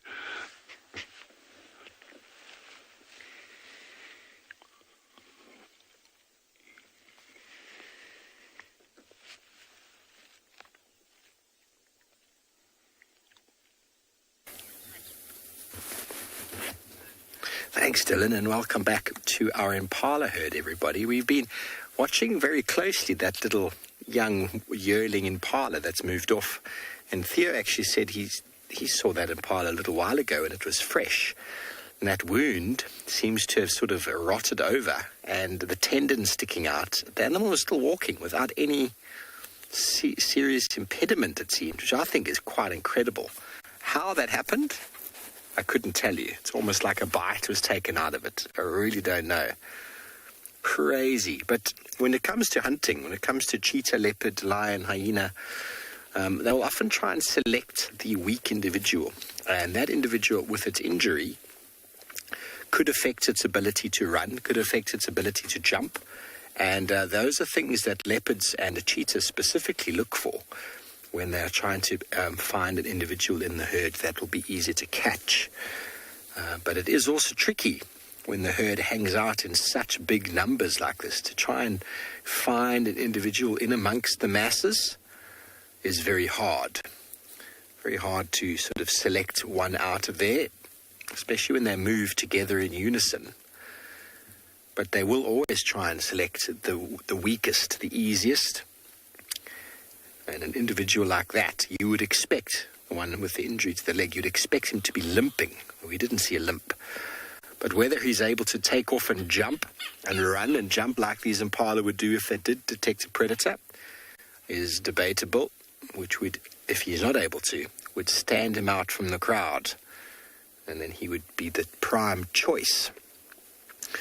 Dylan with his cheetah hunting there. The springbok, you'll notice, if you do get them hunting, will start to do that pronking or that jumping, where the name springbok comes from.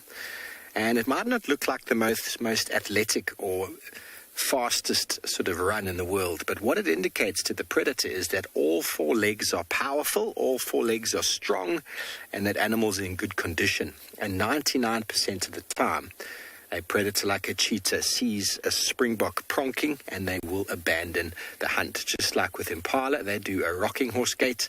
And if they're not able to do that, well, then it indicates weakness and they will be selectively removed from the herd.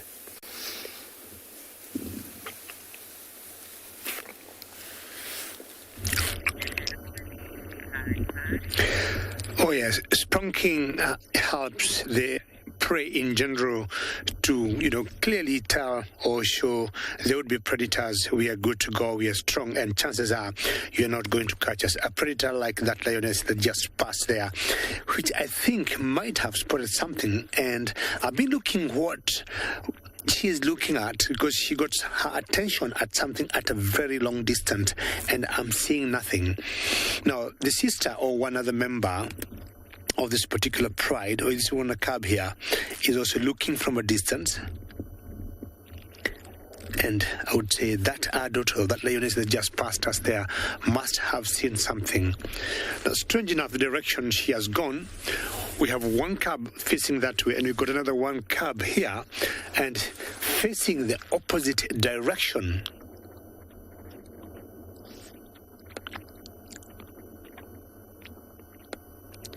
Very interesting that these predators will always spot prey from long distances where we are possibly not able to see until maybe they start or go for the hunt. Is when, there was a warthog there. Oh, there was this antelope there.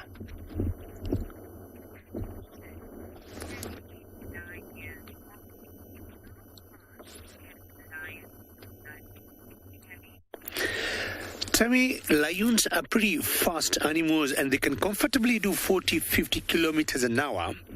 But those will be the lionesses. The males may not run as fast, but they don't run for very long. They just, sprint for short distances. And then if the prey is too far, they'll always tend to give up. It's the bigger cub there, and very good question there for your age. And looking maybe at the mother who went the direction behind us and wondering whether she is going to bring them some late breakfast. Now, when the lionesses commit for a hunt, they'll always leave clear instruction to the cubs. Stay there, don't move, and if you look carefully, there's some nice green thickets there for these cubs to hide. Because what would happen should the cubs also start running with the mother and they're so much inexperienced, they might spoil the hunt. And definitely she is learning something from the mother when she is looking that way. In future, when their time comes to hunt, they're like, this is how you lay ambush, this is the angle to approach on. Now, these are the three cubs here in this litter, the two together of the same age, and the one on the right, which I think is a male, is from a different mother. The two young ones there belong to the female called butternut. So got the other lioness coming down, and not sure she's going to join the other one, but she's quite a long distance from the first one that passed us. But if you look carefully, she's focused in the same direction the other one went. Good light, good temperatures. Lions would hunt any time of the day, any time of the night. I'll be surprised, like even now, they choose to go and hunt. It's 3-4 days ago since I saw them with a kill, and I haven't been able to see them since. I'm not sure in between they have made a kill or not, but if not, this could be a good day for them to get themselves some prey.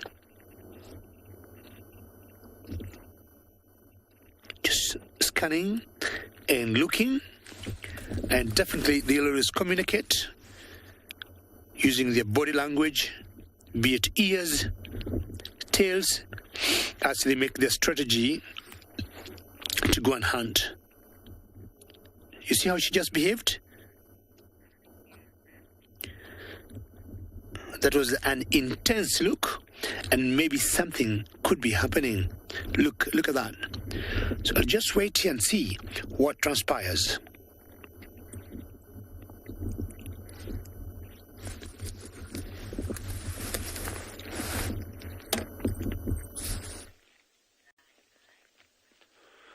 So we just had these cheetah that actually moved out but far away, about like 400 yards from us, onto the edge of that brush line. They sat there for about 2-3 minutes, and they're just moving slowly across to our left-hand side. Well, at like 2 o'clock to where we are sitting now. We don't have a visual currently, but there are some springbok over here. It's a nice big open area, which is a bit of a catcher. Although they've got some nice cover, I mean, they could actually stalk a bit closer to these springbok. And the thing is, the temptation here is to move, and that's exactly the wrong thing to do. You want to be completely impartial, unbiased over here. You don't want to influence any potential hunt either way, for the prey or for the predator. So we'll just sit here and just see what happens. But this is so cool. What a morning. Another tough day in Africa. And the springbok that are here, I think they might be out of sight. So David, you can't see them, eh? I got them. Okay, you got them. So those springbok are nice and relaxed. There's no alarm calls going on. There was a wildebeest bull that moved through. He was snorting a bit. But I think there's nothing that's going to alarm these springbok just yet. So I think it's certainly worth just biting the bullet and seeing what happens. And no news on the meerkats, by the way. The meerkat colony at the moment is missing in action. But Veronica, meerkat habituator, is on them. She is really working them hard to see if she can actually pick up any sign of where they've gone to. So I promise you we haven't forgotten the meerkats. Oh, what a morning. Every morning out here's a good morning. There's not a single one that's not good.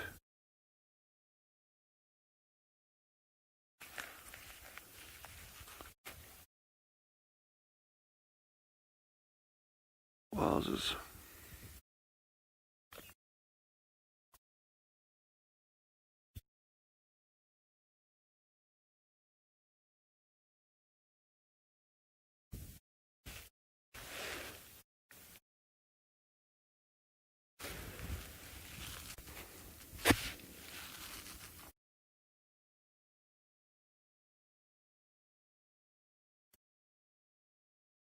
Yeah.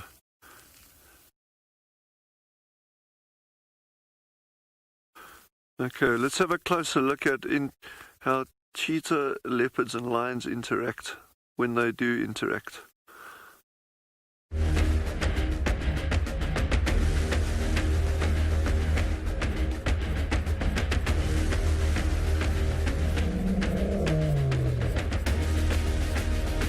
While the big cats spend most of their time asleep, their waking hours are often filled with violent conflicts for mates, food, and territory.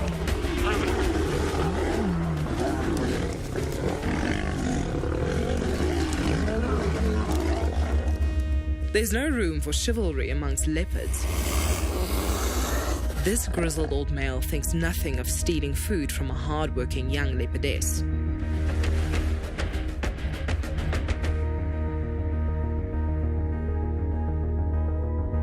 The stability of a cheetah coalition is often shattered by a fight for dominance.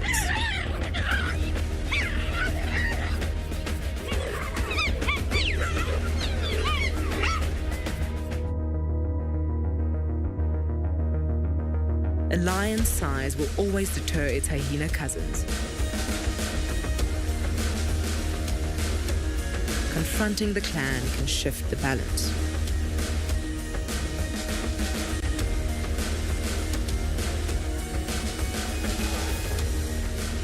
But safety is not always found in numbers. Even a pack of wild dogs can fall prey to a lion.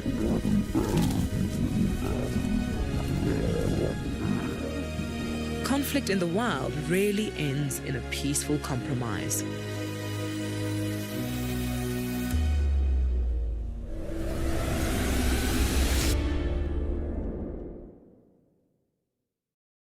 Talking about conflict, just look at those impalas. You can see the determination.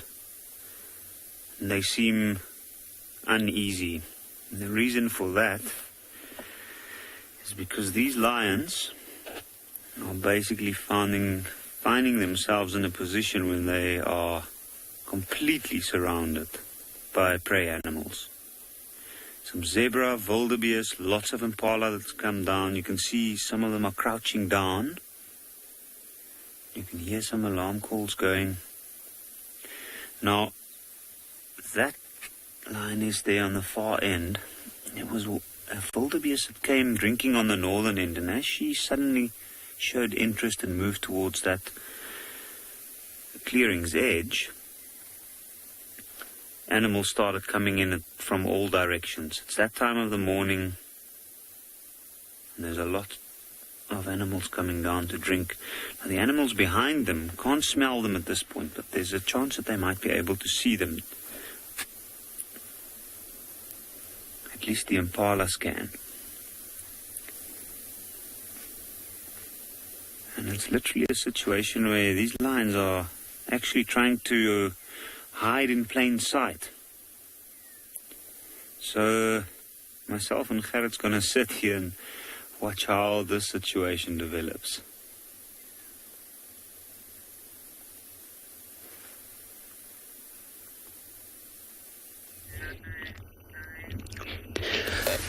Wow. We do not know what we'll see here. We got a lioness laying ambush in the grass, and she has spotted this topi here, and I got a feeling the topi has no idea that there's a lot of danger very, very close to her. See how she's crouching in the grass there, and she's just moving her ears, and not sure that is a communication message she's sending to the sister or to the other members in this particular pride. But we've got some wind blowing, and it could be causing a bit of confusion to the topi. Either way, they're always very alert, even when they do not spot. They would be predators, because they know out of experience they have bumped into lions or to lionesses in areas where they did not even expect to see them, because of how they blend in very well in the grass. This is a typical play that we normally see here in the African wilderness. This is the savannah with all the balanite trees that you see, or the shepherd trees, lots of open grass. We just want to wait patiently and see what happens. The lioness definitely have seen the topi and has passed the message to two other females behind us, and she has taken off, and she's definitely going to live another day. Not because she saw the lioness, but just because sometimes, they just have a reflex. Let me just take off. Well, to the lioness, try again later, and the topi, you have another day to live.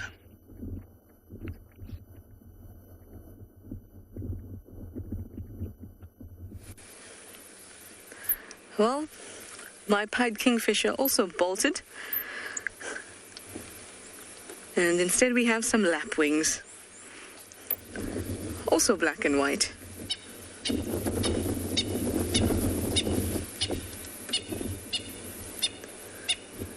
They're in this dam that's a little bit south of the actual twin dams. In fact, that's why it's called twin dams, because both sides fill up of the dam wall. And this is the side that gets less water, the one that's full of algae, that I like very much. I'm hoping my pied kingfisher comes back.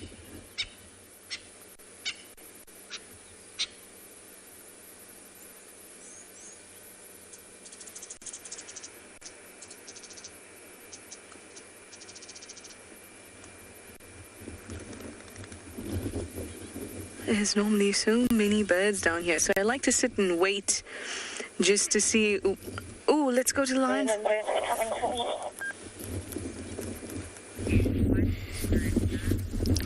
Well, the lioness has not given up. Albeit the distance between her and the topi growing, she hasn't given up. She's still hoping that topi will stop and maybe start feeding.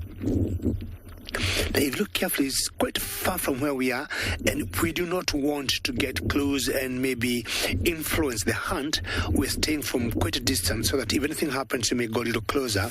But if you look carefully there, you can see her in that crouching distance posture.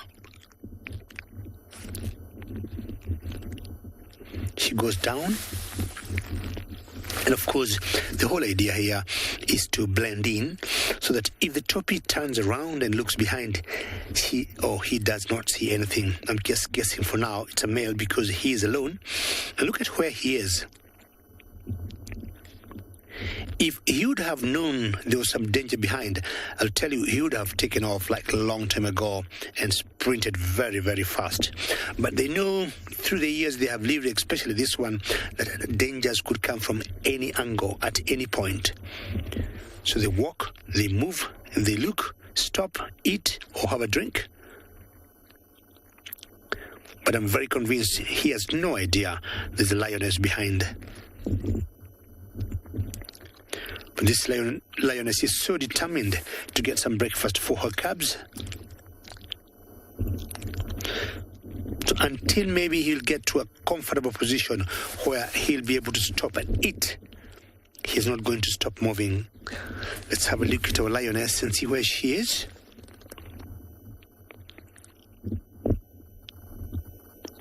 Same position, eyes focused on the topi. Not sure if she'll change her mind. The other topic goes running. This topic, be careful. Things will just change. He had just gone about 30, 40 meters away from the lioness, and now he has taken a different direction altogether. Either some intuition is telling him there could be some danger, but I'm not surprised this is how they keep behaving, or something's telling him, this area doesn't feel very secure, doesn't feel very good. I can't see anything, but I'm feeling very uncomfortable. And as Steve was talking about pronking, the toppies also do the same, like the impalas and the steinbocks. But talking of pronking, there are certain antelopes I love when they do that, called the hartebeests. Lioness, what do you want to decide? Do you still want to go for her? Do you want to come back to the pride? Or do you want to get some shade for yourself?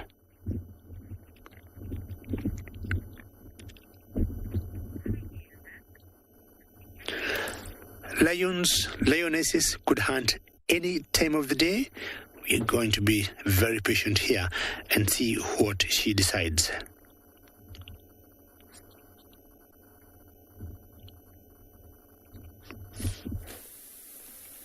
So talking about lions hunting all times of the day, that's literally what we're seeing now. And what's interesting about this situation is they didn't actually have to move around hunting.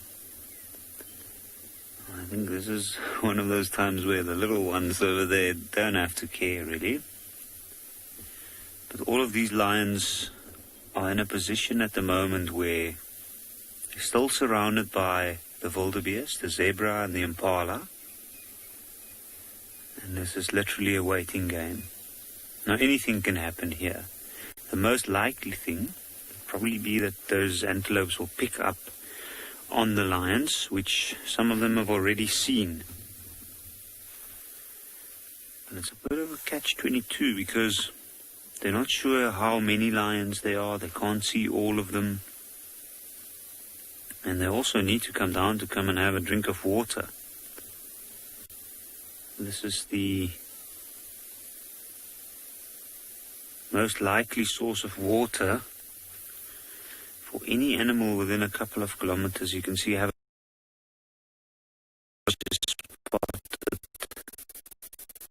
welcome to the party. He's actually probably only realized now that there's wildebeest that close. And you can see the little ones just run. It's a little bit unsure of what's happening. And normally when that happens, that would be a perfect example of how a young lion cub could easily mess up the hunt for the rest of the pride. You can hear now the impalas are going.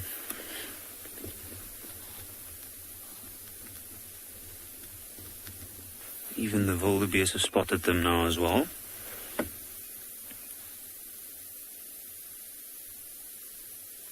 Now one would think that the game's over here for the lions, but not necessarily. It's open around the water's edge, and yes, over there the animals will be able to see them clearly, but once they move a little bit further away, these lions spread out all over this area. If they loop around, this confusion might make one of those animals just turn the wrong direction.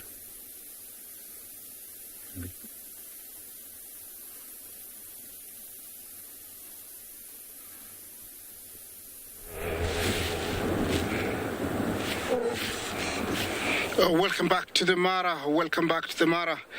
And I'm still at the river, that hippo there.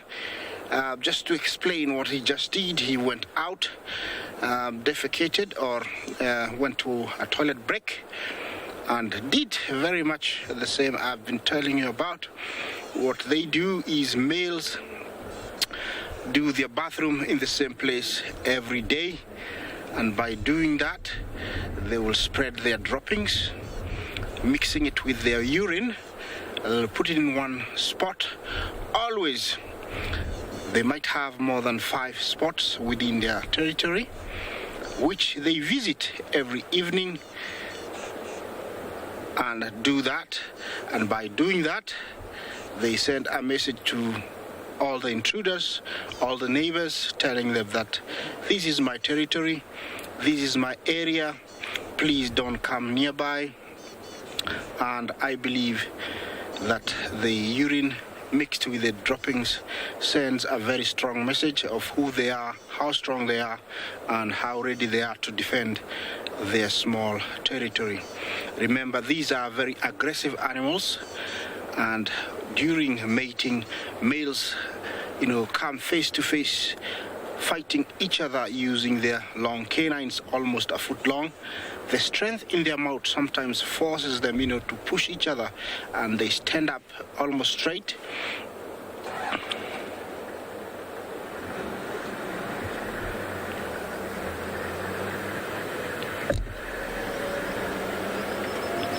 Las Vegas lady, you asked me how many male hippos are there in a pod. Did I hear that right? If that's the question, it differs from one pod to the other. Some pods of up to 100 hippos, which has been recorded many times in different areas of Africa. Here in the Mara, we get pods of up to 60. There could be even 13, 14 males. Remember, there is one dominant one. And the reason all others are there, it's because they have an interest with the rest of the females that the male cannot cop or service. So when one female come into season, there can be a lot of aggression, a lot of mooing, a lot of grunting, a lot of hissing, a lot of fighting. Lots of aggressiveness is always in the air.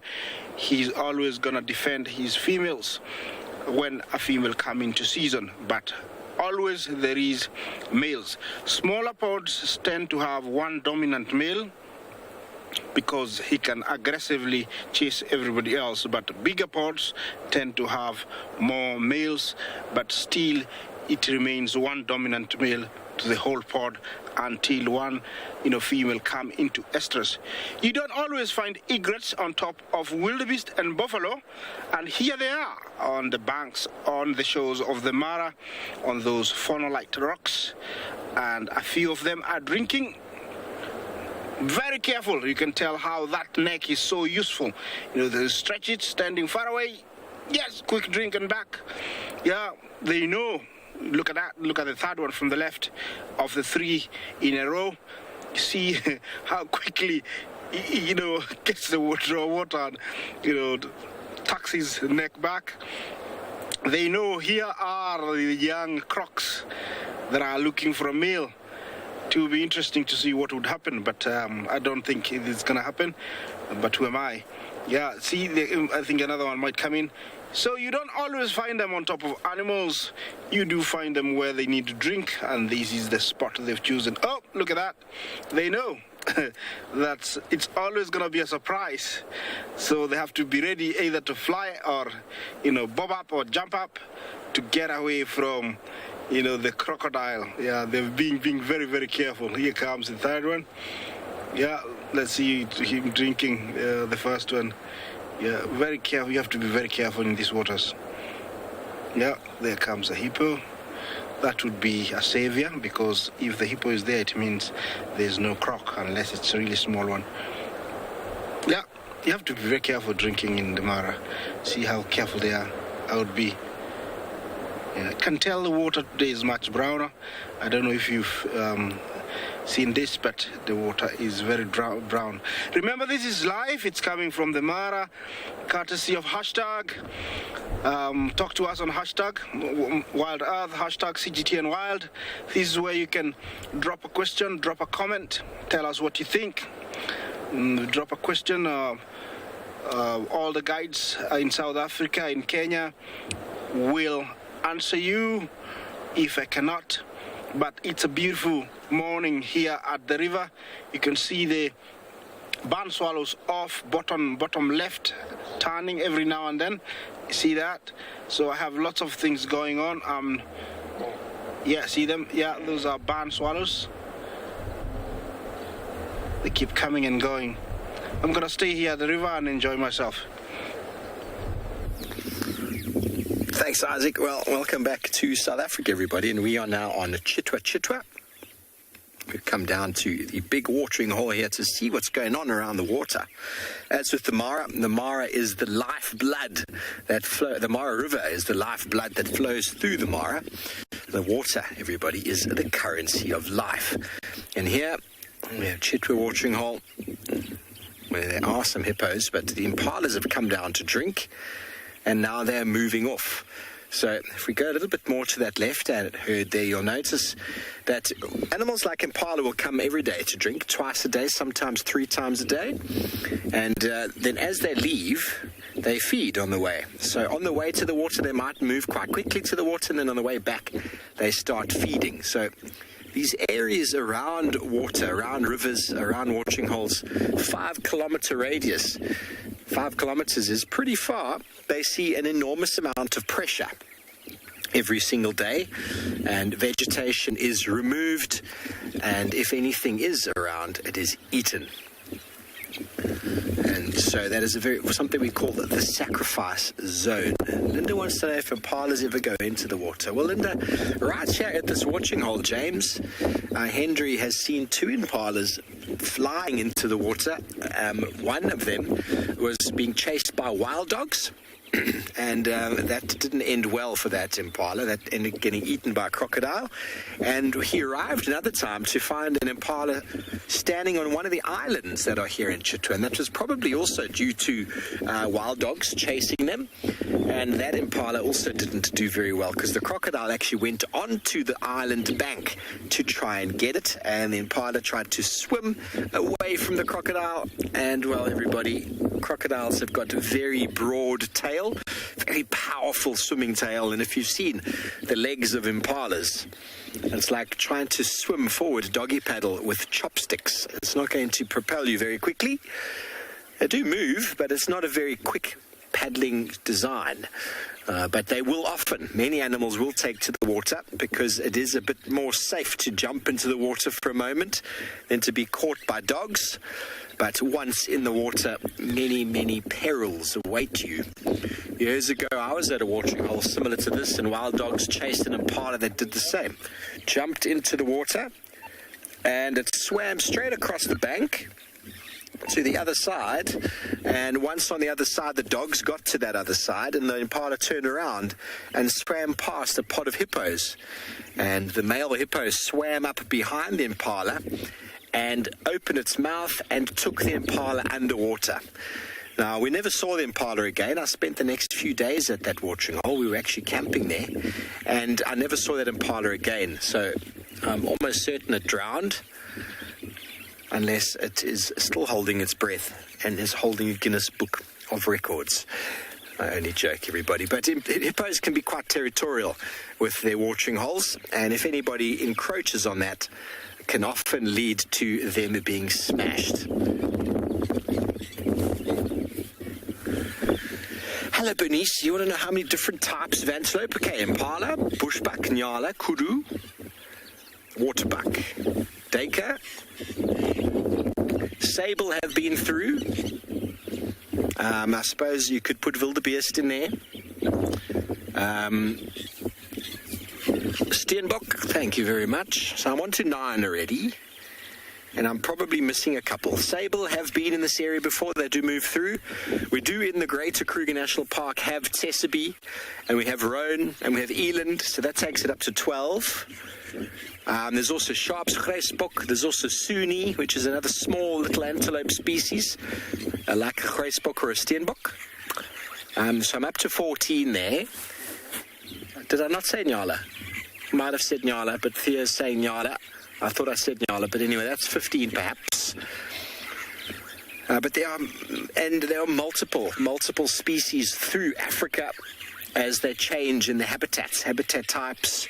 You go from aquatic habitats, which favor animals such as lechwe, where the water buck come from, and then you go into forested areas where you get numerous species of dik-dik throughout tropical Africa. So many species of dik-dik. There is a huge book just on dik-dik, and the Mara has got wonderful species as well. Going over to the Kalahari, we get the much more desert-adapted animals such as the gemsbok. Definitely see more eland that side. So these animals have all evolved specific habitats, and they have a habitat preference. And in the Sabi Sands, we see there's a fair amount of water, and there's a fair amount of what we call edges. So areas that are open like this, and then thickets. And impala are specialists when it comes to edges. So the habitat preference for impala in the Sabi Sands is enormous. There are plenty of impala here. And it's also what makes our leopard population so numerous. The same habitat suits Deka very, very much. And Deka and impala are two of the primary prey sort of animals for leopard, and that's why we've got a very high density of leopard in this area. Obviously, going up to the Mara, the much more open, wide open spaces gives rise to herds, much bigger animals, and it's why it is a prime lion habitat.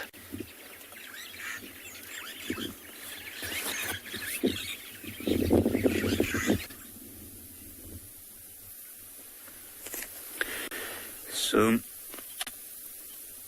this area has just been so productive this morning. You can see now most of the lions have got their head up, some of them even completely down and look relaxed. They've lost the interest in the herd of wildebeest and zebra that was coming down to the water to drink. And I saw those animals move off. Now we're suspecting that they're probably going to find a different angle to come at the watering hole to come and drink. But while that's happening, there's other impalas and other animals that's come down as well. And each time they realize there's lions, and then for the first time in the day they start shouting at them. So I think it's not completely lost yet, but I think that their biggest chance have gone now. The animals are now aware of them, and you can see the large lionesses are not really paying too much attention anymore. Now, we also had view of a couple of elephants further off in the distance again. So that should be interesting to see. You can see there's a bit of family bonding there. Probably going to lay down on top of the other one. Oh no. But now there's a nice pillow for the one at the back. The sun's getting very hot, so these animals will be moving into the shade and along the edges. So they won't be as visible as they have been all morning. But they also won't be as active with the heat rising. So I think we'll give it a few more minutes, see if they settle. We might decide to start moving on.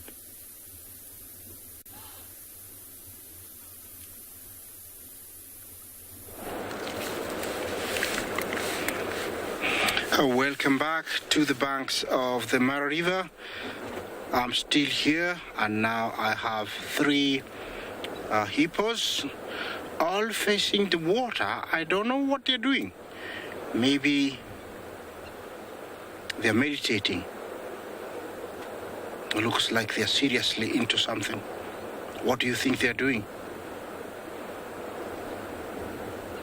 Or they like to watch water and see, how it looks from the outside. Interesting. Okay, just something quick for you guys, because you have been asking me questions. You have been sending very good comments. I'm very grateful. What do you think? This is a small quiz before the end of this live show. Maybe you can we'll tell you who has given us an answer. How old do you think that little guy is? James, could we zoom in a little bit? How old do you think that little hippo is? That cuddly, beautiful little hippo. I must tell you that it might look very small, but it can be very slippery. I once came across one that was separated, and my boss said, Isaac, could we capture it and take him back to water? And I tell you, we dove on it, 2 people, on the back, and how slippery it was, I could not believe it. We could not hold it. We could not hold it. It was so strong, it kept dragging us. Now there are 2. I don't want to confuse you. I will still remain with the one outside. This one is much younger. I'm asking about that one out of water. My little question is, it's just a small quiz. How old is that guy over there, that little hippo? Yeah, looks like they have a choreography going on. They've turned into different direction. This is serious, yoga or meditation. Yes, looks like, there's something going on definitely there. I don't know how to speak hippo. I wish I could translate, but definitely you could tell there is something going on. I'll be here waiting for your answers, but this is rather beautiful and getting even better, for me. That very dry, dense tree line behind this herd of elephants, this herd appeared. Now, this is pretty spectacular. I think that's how it's going to go back and forth from here on for most of the day. One doesn't always realize it, but when you sit at a watering hole long enough like this, at the right time of the year, on the right day, then you might see a lot happening. Look at that female with the big tusk. Her left tusk is quite a skewed tusk, and her right tusk is quite short. Now, this elephant, since she's got this very unique set of tusks and it is quite conspicuous, we are able to recognize her when we do see her moving around. And we have been seeing them for the past couple of days, actually moving over quite a vast distance. She also looks the oldest out of the elephant cows here. It looks like she's got 2 younger ones with her as well.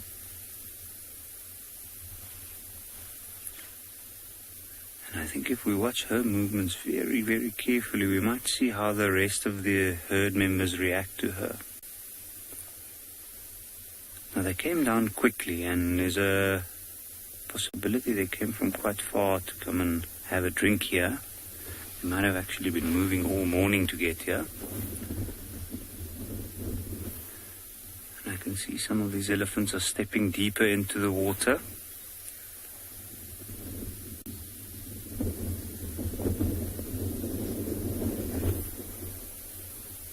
Looks like there's a couple of younger males still with this herd, almost in a separate little group when they came down, but now they show that they're a little bit more bold than the females with the younger ones. So now that big elephant's turned around, I want to see what she's doing, where she's heading, and how the rest react to that.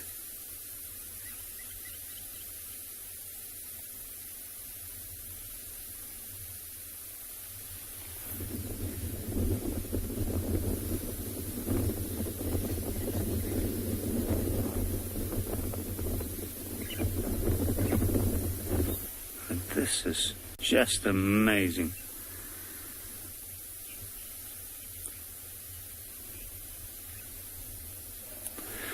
Rimble, do elephants ever drink water with their mouths? Indeed they do. In fact, especially younger elephants.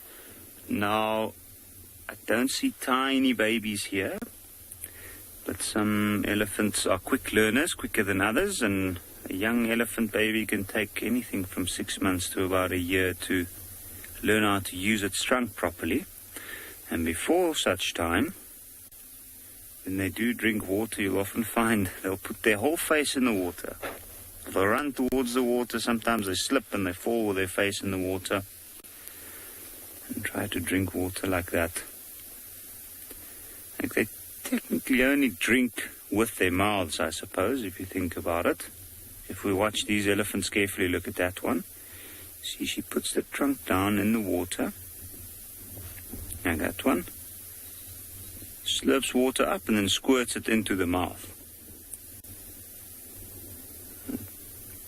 And often squirts out the first bit of water if it's too muddy, and then drink, and then the last bit.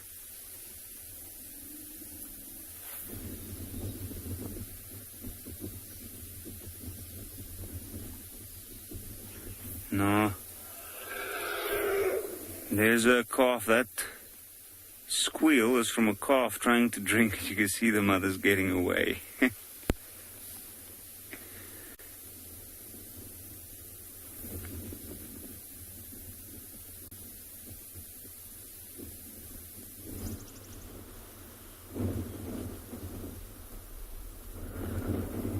Welcome back, everyone, to and beyond Phinda Private Game Reserve. It's been a while.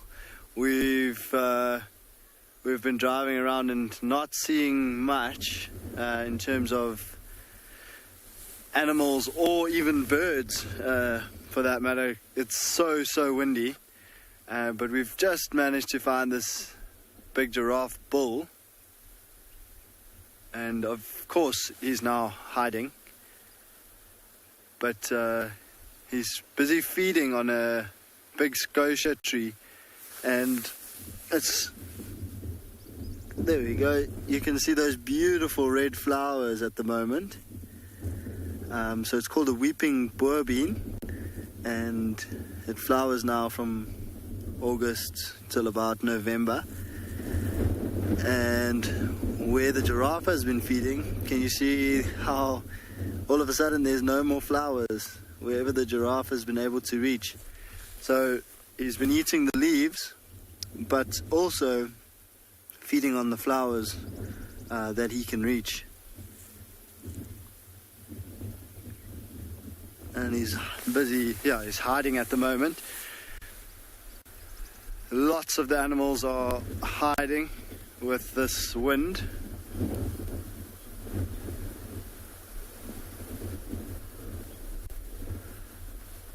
So Hoffman is asking, why is a giraffe's tongue blue? And that's quite a tough question. I mean, there's been quite a bit of research into if perhaps there is a definite reason for the tongue being blue. But giraffes feed on a lot of a huge variety of plants. And of course they are browsers, so they feed only on leaves, and they'll feed on new growth, so newly growing leaves, and the new growth of the tree. And some of those trees are quite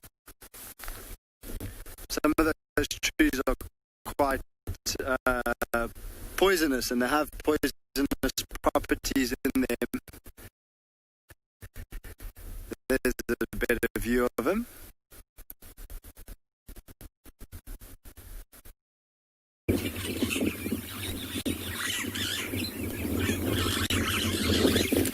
Welcome back to Chitwa in the Sabi Sands, everybody. I'm sorry about the technical difficulties. Just going to let you listen to these starlings going crazy here.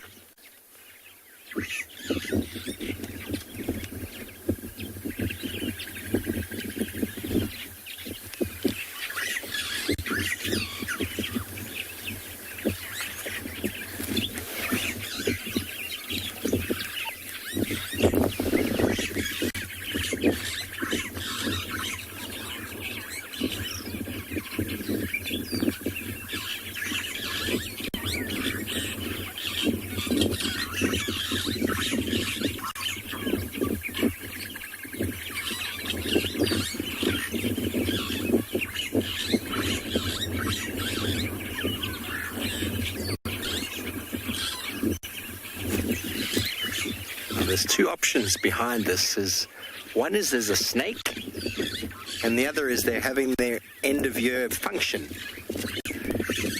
Annual general meeting.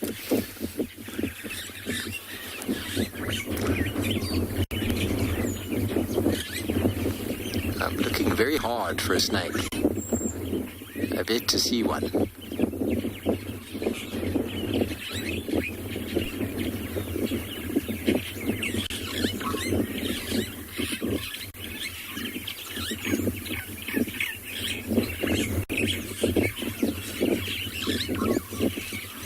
It's very common for birds when they find a snake to mob it, to make a lot of noise.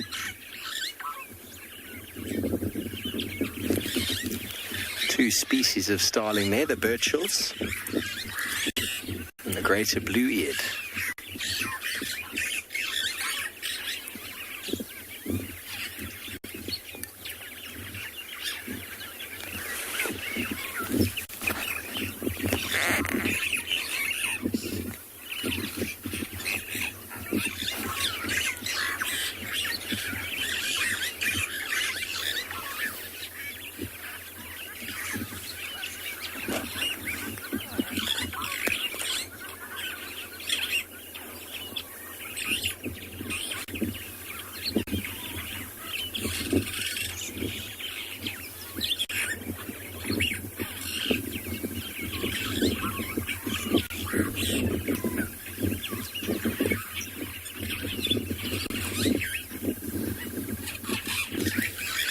A real little bird party of starlings.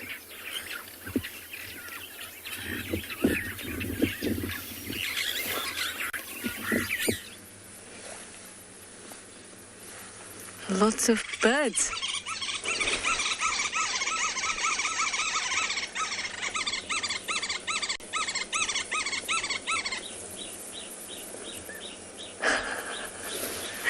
Is this the woodpeckers? Look at this, there it is. Oh, this is too cool. It looks like a golden-tailed woodpecker.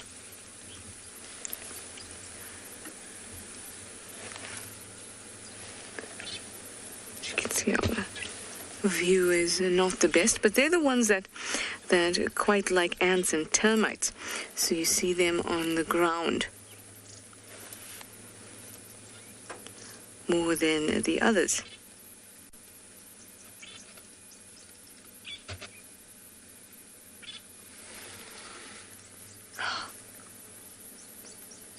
They move so fast, though. So fast. There were some other birds on the ground. Oh, there's some waxbills down there.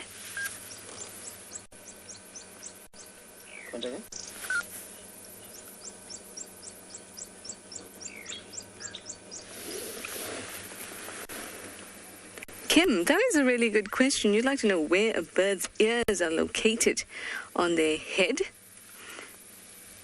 It's just like a pinhole, and it is behind their eyes. So pretty much the same location as our ears.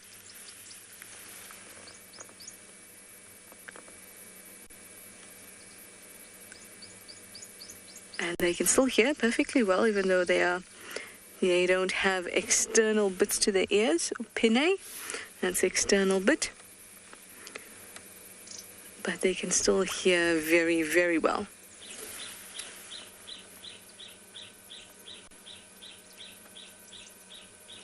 This is a lovely part of the Mowati.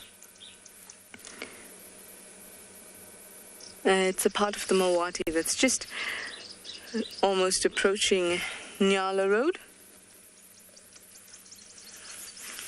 Oh, I see the woodpecker again, PK. You see that little termite mound that's on the top there?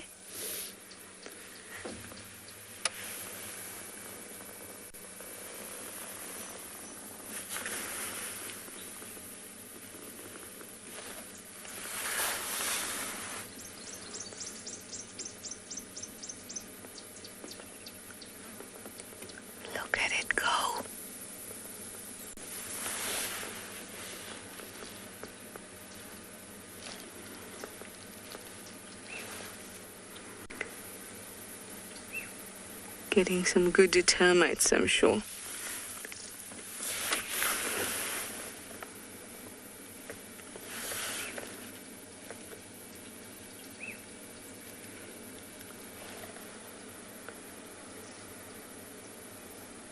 Oh, this is so cool.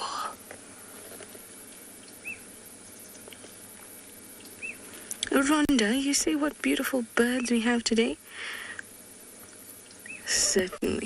Certainly we have some really stunning birds today. I want to have a good look at the woodpecker, but it's all over the place. So the Bennett's woodpecker also quite likes ants, as well as termites, and they're also seen on the ground quite a bit.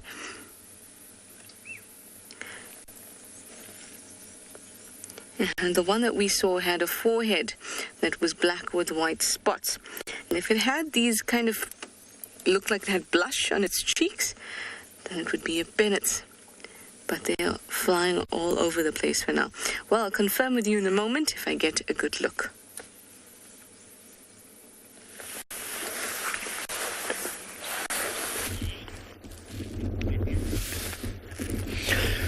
Well, the woodpecker's feeding behavior and the sacred ibis that we got here are very different.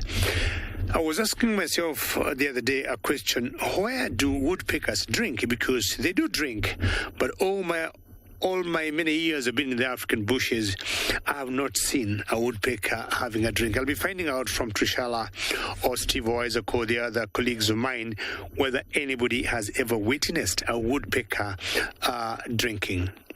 Now, we have a huge butt here of this sacred ibis, and I counted about 100 plus. 100 plus, because I think they're all together here because they could possibly be coming to the end of the breeding season. Breeding is always from the months of March, sometimes to July, maybe coming to August, and I think they must have come to the very end of the breeding season, and they need maybe to eat lots of food at the moment. Having, been mating and laying eggs, incubating, because I haven't seen such a huge flock of sacred ibis together in a given time. Of course, we've got other bird species amongst them, and in the background there, I can see the cattle egret. Yeah, there's a cattle egret in the background there. But also the cattle egrets could have been brought, or they are all together here because of food. And unlike the woodpeckers, like what Trishala had, will go feeding on trees and, knocking or looking for holes that could have been made by beetles or wasps. These ones will be feeding on any worms or other invertebrates, crustaceans in the water here. Doing a bit of fishing too.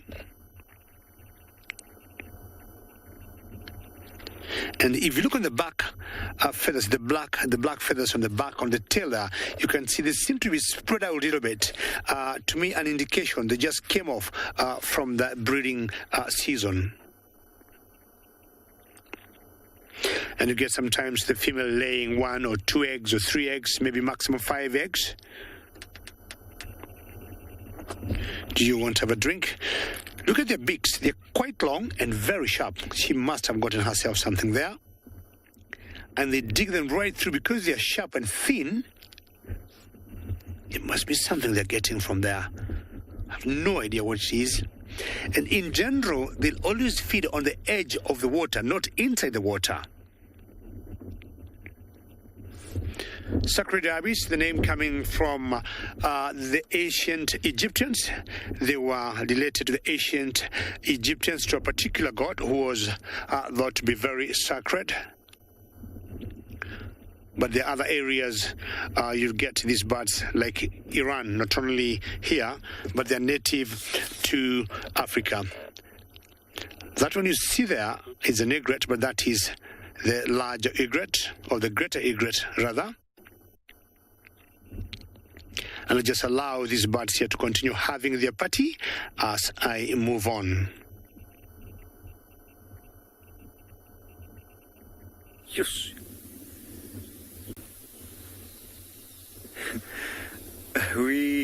We've just been having such a treat this morning. This is the third herd of elephants that's come down. So there's already 32 elephants that went past here, and now this herd has come down. This is a very large herd. Now further up to the other side of the watering hole, you can see another herd of elephants there, and the lions are still around as well. And I wonder if we might see some interaction between these two herds. There's some zebras at the back, wildebeest, impala. There's also a warthog that we saw in and amongst this.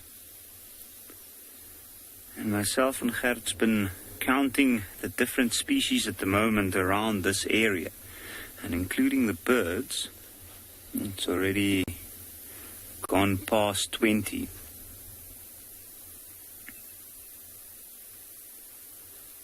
I think it's just the right time at the right place at the moment.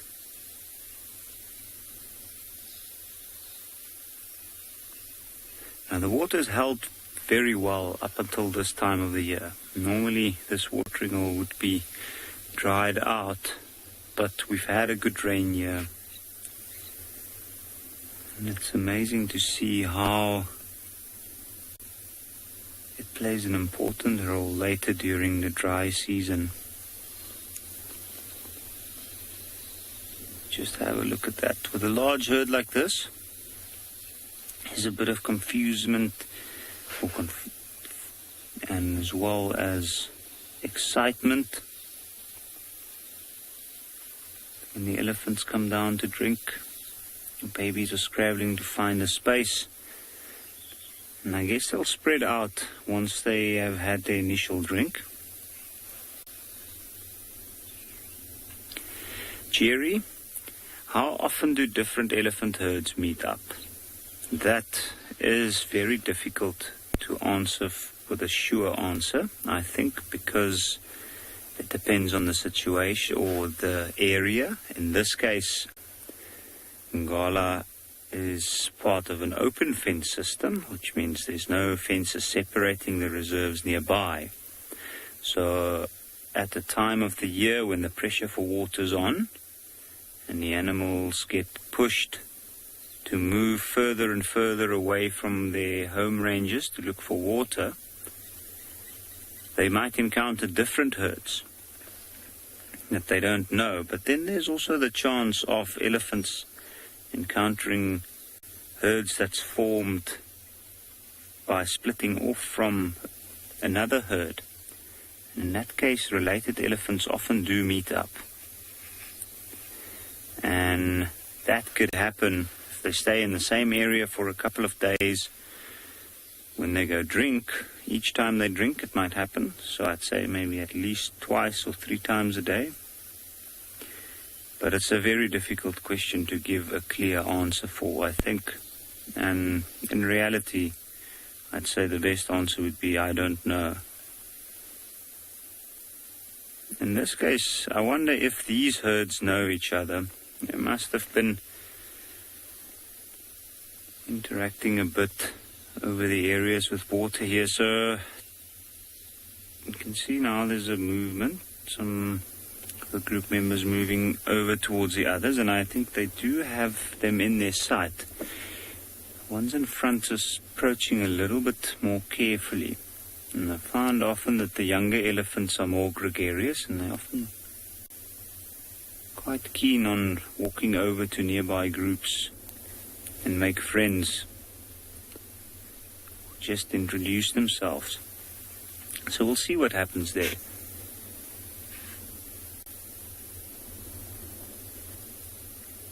And it's also interesting that other herds kind of stuck at that area off to the right for quite a while now, and I think it's because when the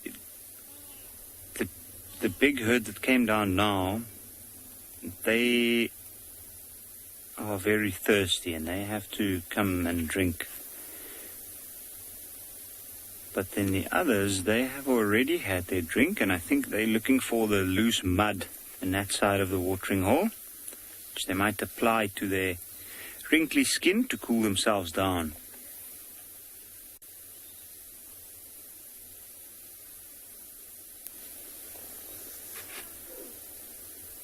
This is incredible. Ooh, there's some warthogs coming down.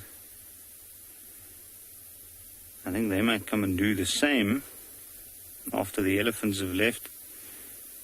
It's almost like each group of animals have their specific time that they come, and we have noticed that first herd of elephants came, drank and moved off. Then the next herd, which is slightly larger, and it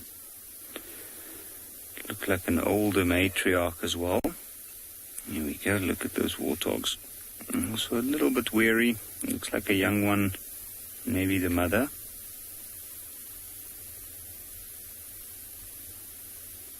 So let's see, they're probably going to scope out the area a little while first.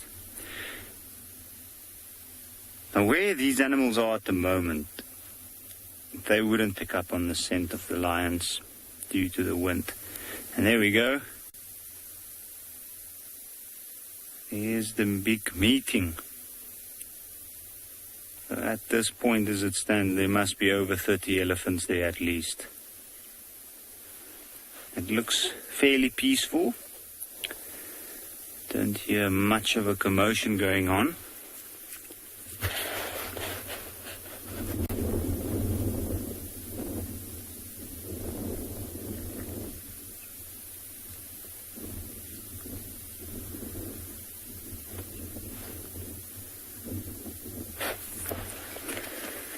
That is amazing. You can hear some babies frantically calling, probably trying to get a bit of milk, maybe a little bit intimidated by the amount of elephants. I'm sure they would know all the elephants.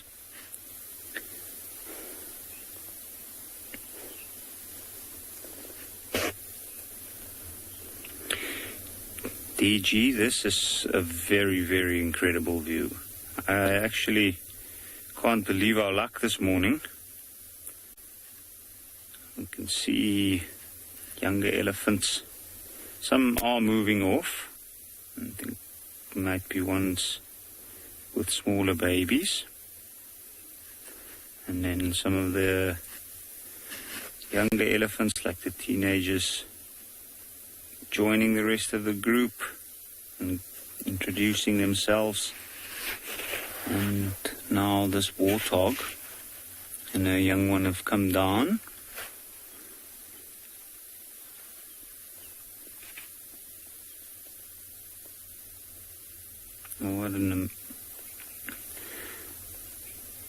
I am practically speechless. There's so much happening here at the moment, and it's such a good time to be by the watering hole, and that's why I think we'll sit here a little while longer.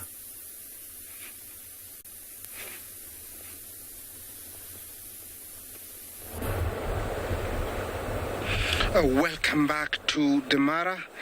Of course, it must be an amazing sight to have all those animals at watering hole. I can't see that, but my director is explaining to me. Okay, we are back here at the river, and now we have 3 little cuddlies, 3 little cuties, whatever you might like to call them, and they are actually doing very well. You can tell they're very healthy. They can be very playful, these little ones. They don't have much to do with, like kicking or, scratching, but they chase each other really fast.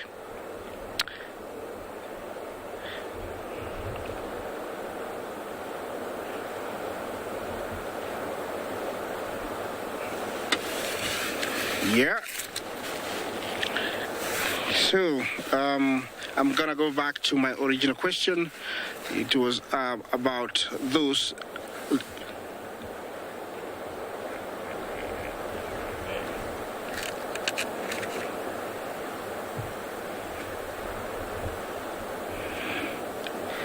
Yeah, I've got 3.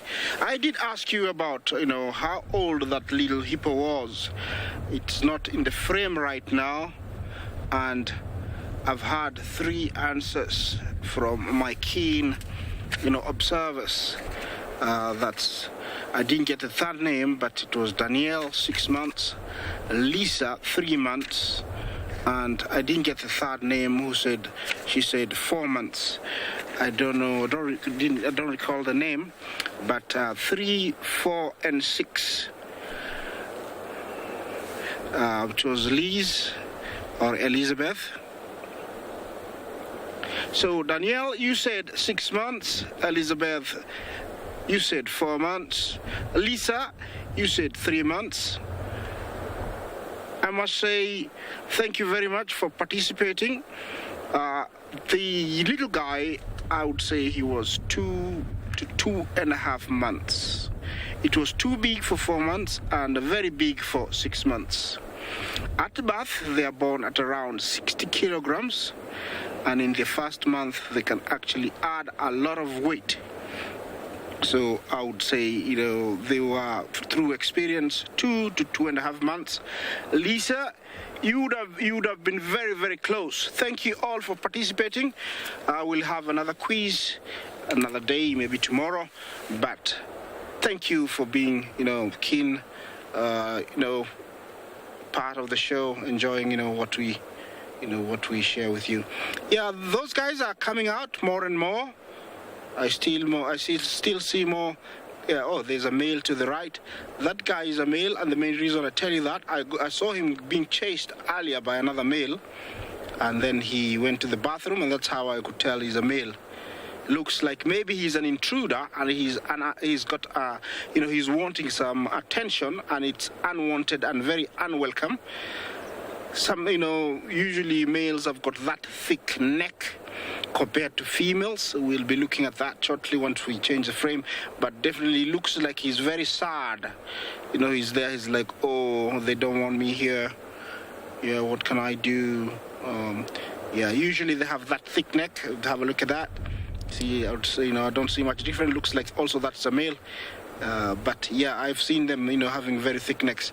Yeah, the little guy now is zonked out, very fast asleep, which is much needed after being very playful. I must say this little pod has got very, cute little ones. I think that's the guy we're talking about, the one to the right of the 3 young ones. I think that's the guy. He's much bigger. I would give him around 2.5 months. That very small one there, that's easy 1 month or less. You can tell, very small, maybe 160 pounds. Yeah, very, very small. But it's nice to see these many hippos. Yeah, somebody just woke up, want to reposition maybe. There's a rock that's piercing the skin, want to move away from it and reposition. Remember, these guys are very widespread, all over Africa. And they occur in most lakes, rivers and streams. They do occur there. Even man-made dams, they will appear from nowhere. As long as there is running water, they will follow that water hoping to find, a big pool. And usually when they find it, they stick there. They can be very dangerous if cornered, especially if you stay in between them and water. Another pair is just coming out. Looks like the bell to come out of water has been rung. Yeah, looks very slow, very tired, but I tell you, these guys can run. If you've seen them run, it's just like a tank, moving through land. Very heavy, but can move at 30 kilometers now and, maintain that pace so you cannot outrun them. They also can turn at very sharp angles. The main threat facing them in Africa at the moment is meat trade, and especially this time of pandemic where people are facing serious hungers in certain areas. They are hunted, or they are poached to, provide meals to locals. Yeah, I'm staying here for a little bit. Then I'm going to head out, and I'll catch you out there, try and find you something else.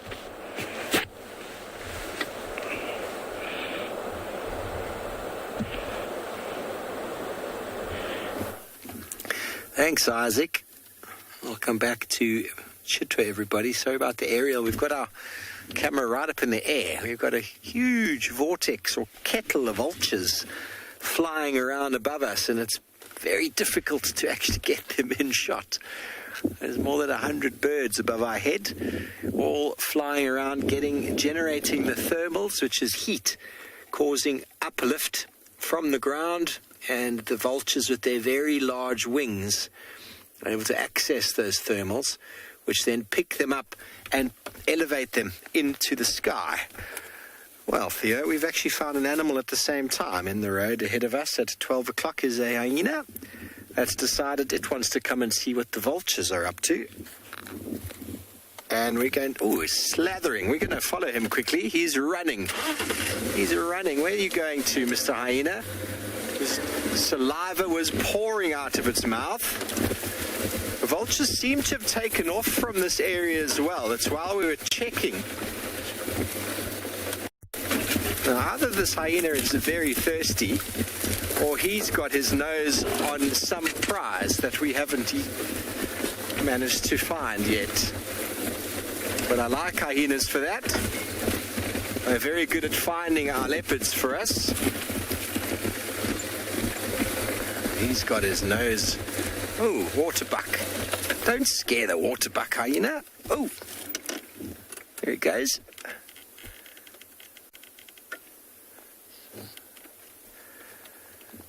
It was dripping saliva. I think he also was following these vultures, and vultures often take off from an area that there was some form of dead animal. Okay, well, that waterbuck is actually going to chase the hyena a little bit. Let's carry on, sorry. Hyena seems to think there is something right here. And there could be. But also, it's a young hyena, so it's not the most experienced. It might, yeah, I can see him there. It could, following the vultures, thinking there's some food. But if the vultures are taking off already, it's a very good chance that whatever was here is well and truly eaten.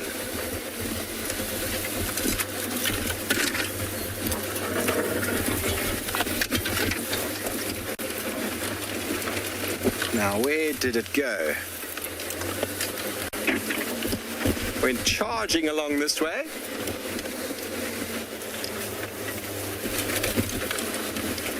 Running, stopping, which is, you got him? So we're with there? Ah, yes. Up on the other side. Oh, hold on.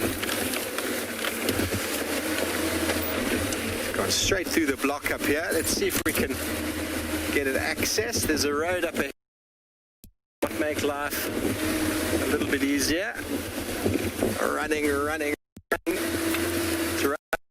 To where he was the other day. Okay, we're going to try to follow this hyena, see if he maybe leads us to a leopard.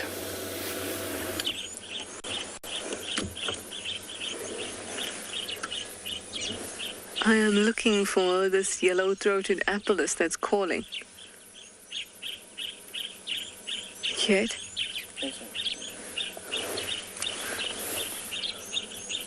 There's so many tiny birds fluttering all over the place. At least you got to hear it. Now, the woodpecker that we saw was in fact a Bennett's woodpecker. Managed to get a better view. Also, the fact that we heard it call that I didn't think about.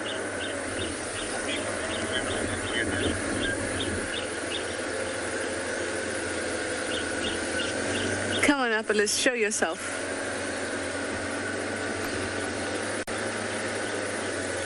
No. And now the call has gotten further away.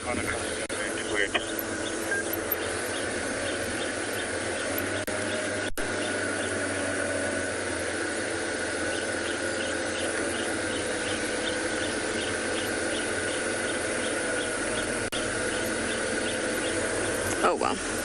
I'm almost at Buffelshoek Dam. There we go. Hopefully there'll be some elephants. playing in the water. I was so happy with yesterday afternoon's sighting of the elephants playing in the water and the sun glistening. It was just beautiful.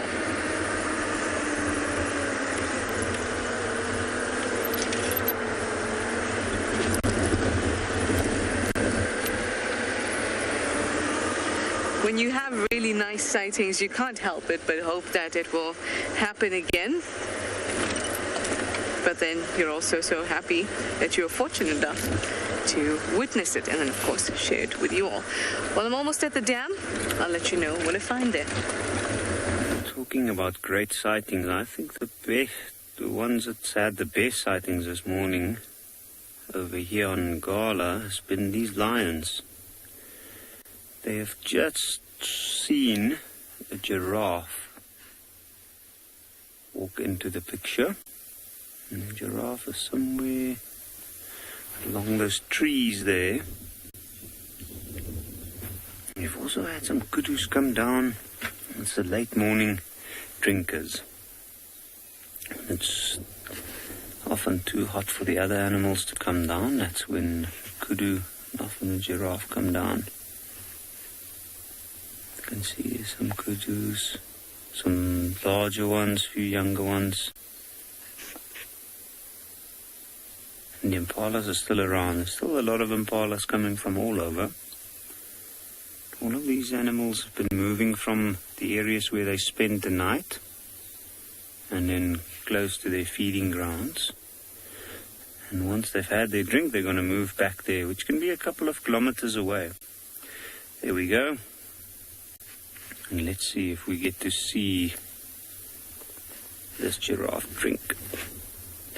That'll be amazing. You can see he's got quite blunt, thick horns, or ossicones as they're known.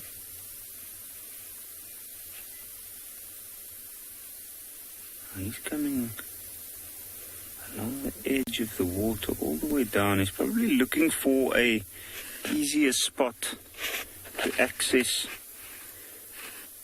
And I think he's just spotted the lions. He's just froze. Ears are facing straight forward. And he's keeping staring in the same direction. And the lions aren't particularly well hidden, and I think maybe they were also taken a bit by surprise when he walked in, so they didn't really set up an attempt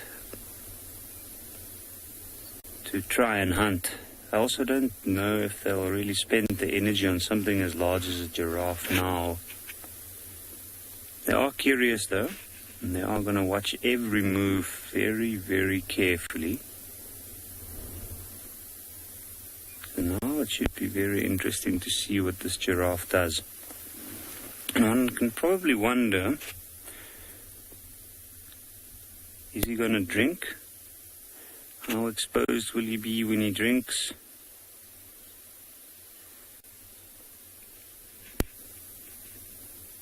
And he's kept staring in that direction as well. He stopped before he came in. So maybe there might be more giraffe.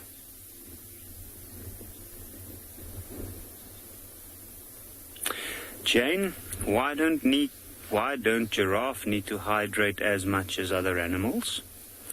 That is a very good question. They certainly don't have the higher water requirements that other animals might have. But they do come and drink regularly if it's available. Now, I think it might have to do with their size, with their diet, more than likely. But I don't know a specific answer to your question. I'm going to have a look and see what I can come up with. Talking about that, I also had a question yesterday about, do birds get their winter plumage? Which I've actually found out. Some birds do get a winter plumage of some sorts.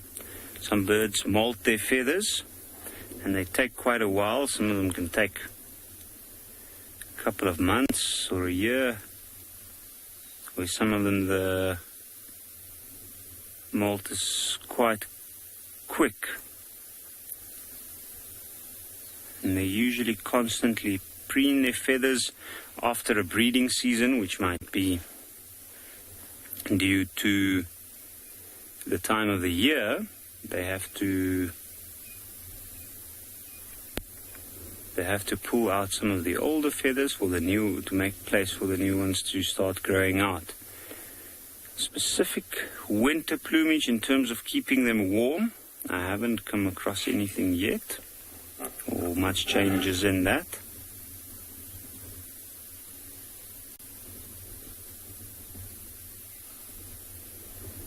So you can see that giraffe's kind of stepping around. He's very unsure at the moment what's happening.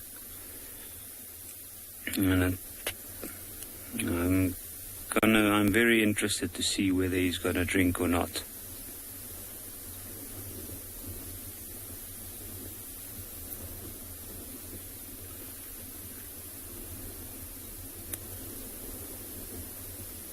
Yeah, any water bodies could be very tricky to animals like giraffes, and it could be anything, laying ambush there, like the lions. And I came along the banks of the Mara River, and as usual, there are some species of animals that we know we will never miss, and these reptiles here are very good examples.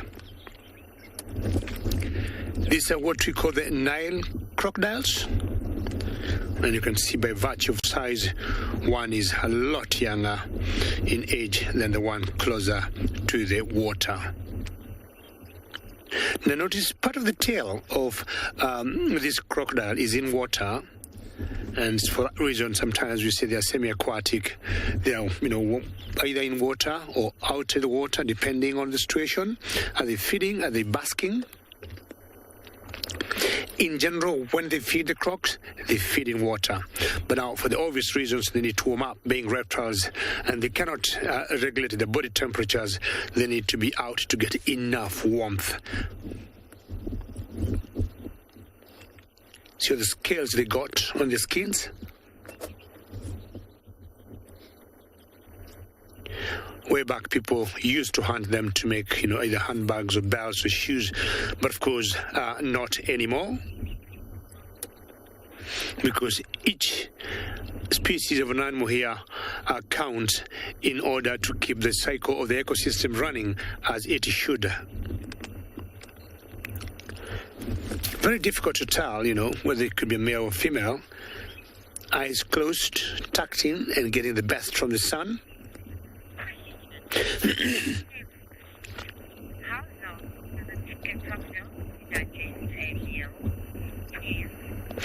Just talking how long the crocs would adjust their meals. I'll tell you, it is difficult to know, but what I can say for a fact, they take a very long time to digest their meals. And the reason for that, it's because crocodiles, unlike other animals which say will chew a little bit of the flesh they eat, crocodiles will just cut their flesh in big chunks and straight away swallow. Now, crocodiles got tongues, but the tongues are glued to the roof of the mouth, and the tongue doesn't help to churn or doesn't help in feeding, because tongues come in very handy when you're chewing something. Now, having the tongues glued to the roof of the mouth, that does not help these reptiles to chew their food. So they just cut pieces and they straight swallow it. And what we usually believe they do by spending so many hours outside basking is they absorb lots of solar energy, and that solar energy later on tonight, with the help of the enzymes, help to break down what they did not chew in the mouth. So one thing I would say, I may not know how long, say, the digestion process would take from the mouth to digestion to exiting it, but I would say for a fact it takes long, because it takes rather long before they break it down, because they do not chew it into smaller pieces. Well, crocodiles, these reptiles, have a lot of information.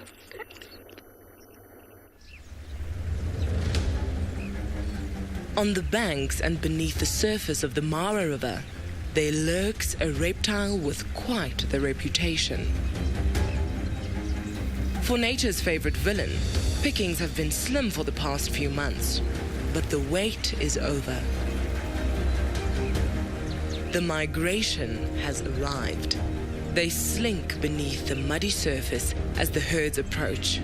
Drawn to greener pastures on the other side, the buffet table is laid and the feast begins.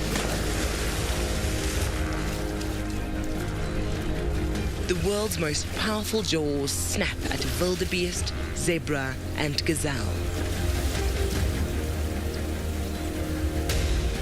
Africa's biggest crocodiles will feast like this.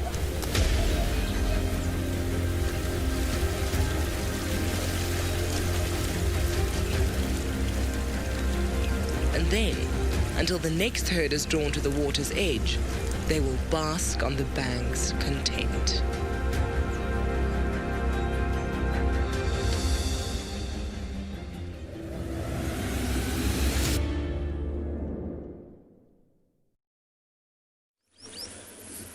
Crocodiles can truly strike fear into animals and humans alike.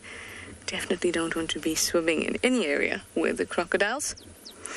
Now here at Buffelshoek Dam, there's no crocodile at the moment, but there have been in the past. But you can see that we have a hippo here.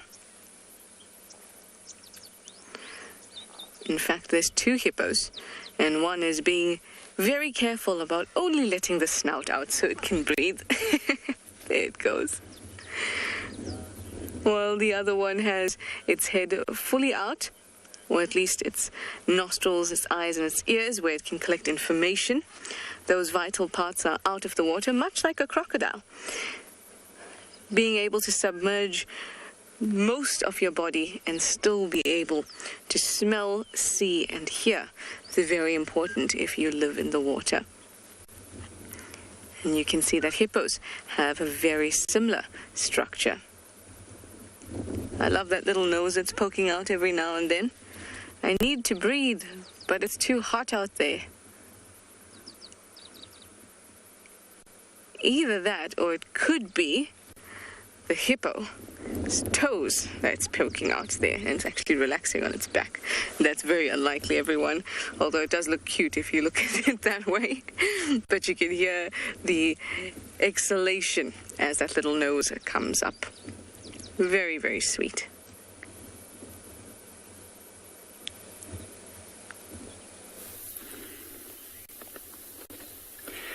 There's certainly a lot of action around watering holes today. I can imagine it is quite a warm day. And we've just seen some action here. Although these lions don't look like they are keen on a lot of action. There's one of the younger lionesses that have chased that giraffe that came down. He actually decided to take a drink. And then one of the smaller lionesses ran at him. And being a giraffe, it must instinctively run from predators. He ran off. You can see he stopped. And how he's slowly but surely making his way back. He hasn't given up yet. And I think it's because he's only had a very, very short time at the water's edge drinking.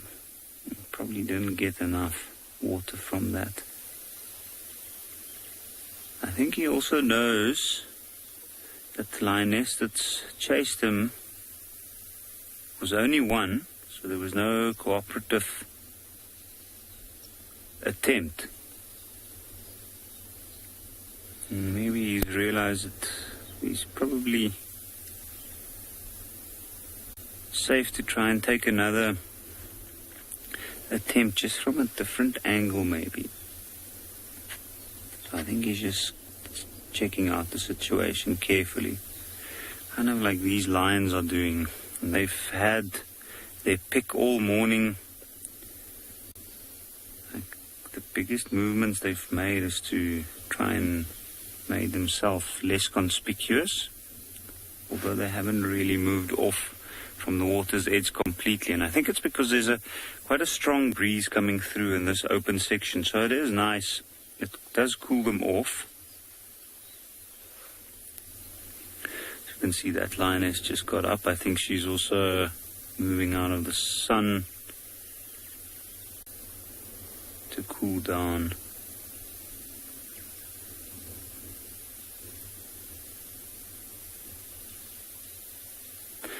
Now with this, it makes it very tricky for the other animals to come and drink, but they do not really seem to be completely deterred. They know that water is a scarce thing.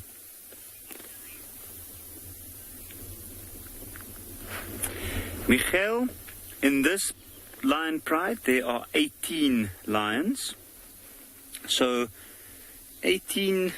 and we're only seeing a couple, or number of them. I thought I counted about 9 earlier on. And the rest are spread out all over.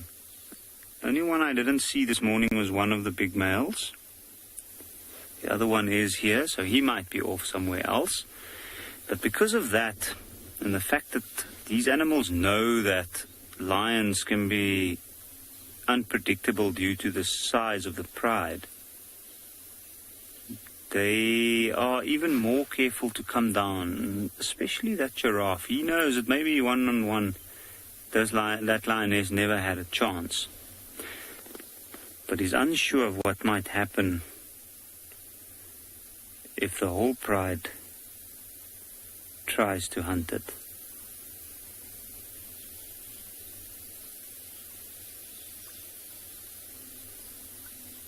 And I think in not long from now we might start to see this pride get up and start moving to the larger shady patches where they might go lay down and settle for good for the day.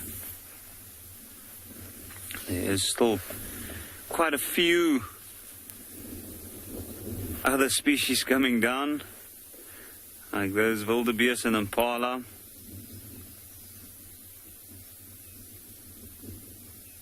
Looks like a large number of wildebeest spread out. You can see as they come down the crest, they stop for a moment briefly just to scan and check out the area.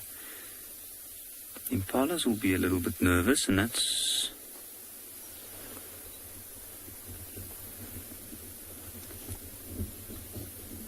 because they can't see beyond that ridge in front of them. Now, where they are, there's a possibility that the wind might swirl within that dip there, and the scent of the lions might be carried towards them, which is what gives them that little bit of a on the edge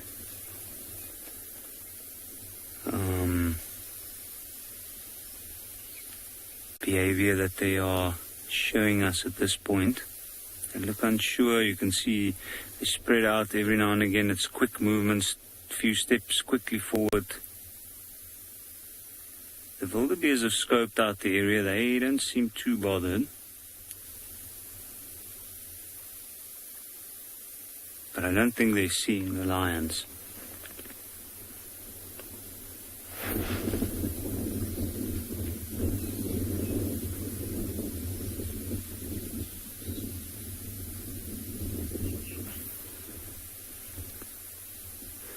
And all of these animals in the nearby area will probably come down at their different times to come and have a drink.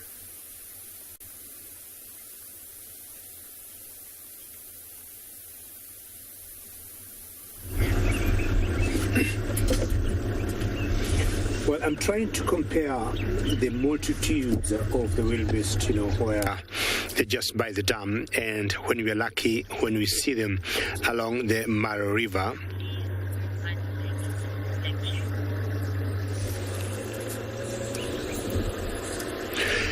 When we see them in the Mara River, we see them in their hundreds.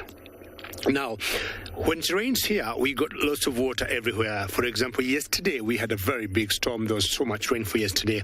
Not sure how many millimeters of rain we got yesterday. But if that happens and we got we get water collecting out, in the savannah, not many of the wildebeest will come here for a drink. So they may opt to drink from the water that will be on the paddles, small little streams that will have water building up. They may choose to drink there.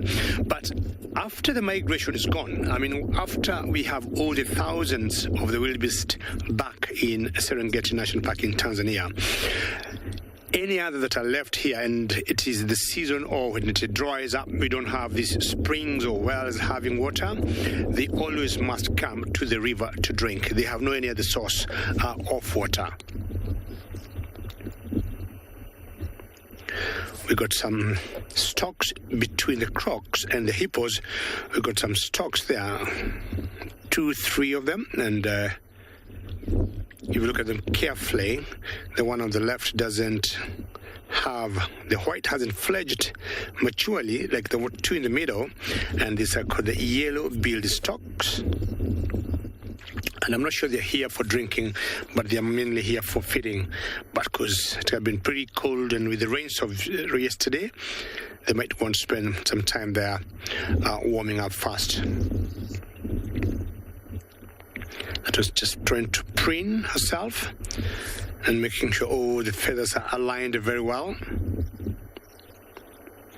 What you're imagining is a pair with your 2 youngsters, just thinking the 2 in the middle look to be adults, and the other 2 on either edge, they look to be their youngsters, and maybe they haven't been weaned to be on their own. Was that a yawn? The stocks yawn? Possibly. And also, if you look carefully, the youngsters do not have that yellow bill like the adults. Sometimes we call them woodstock because of the color on their beaks. Very long, sharp. And if the 2 adults could be a male and a female, on a closer look, you might notice the male have slightly longish beak, and it's more heavier than that of the female. That could be the only way you can tell a male from a female. Otherwise, when they breed, you'll see them in huge numbers roosting on top of trees. Another lovely morning with beautiful weather, and the whole idea for us is to stick here and see whether anything will come across this river.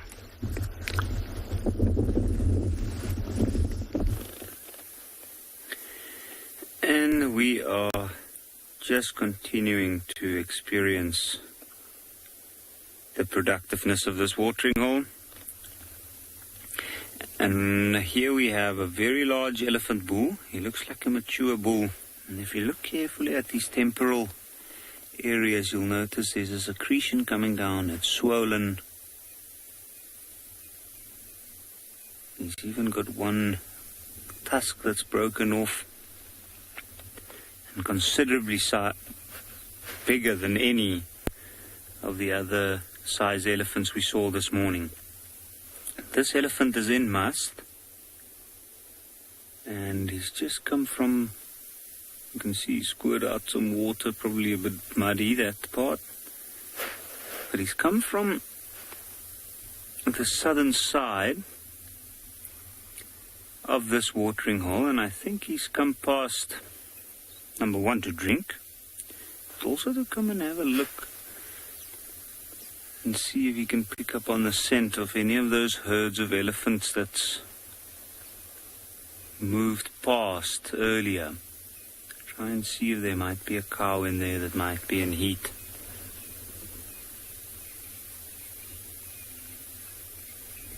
Now, normally an elephant bull like this, when he's in this state, he doesn't drink very long. It should be interesting to see how long this one drinks. He looks like a very mature bull and quite relaxed.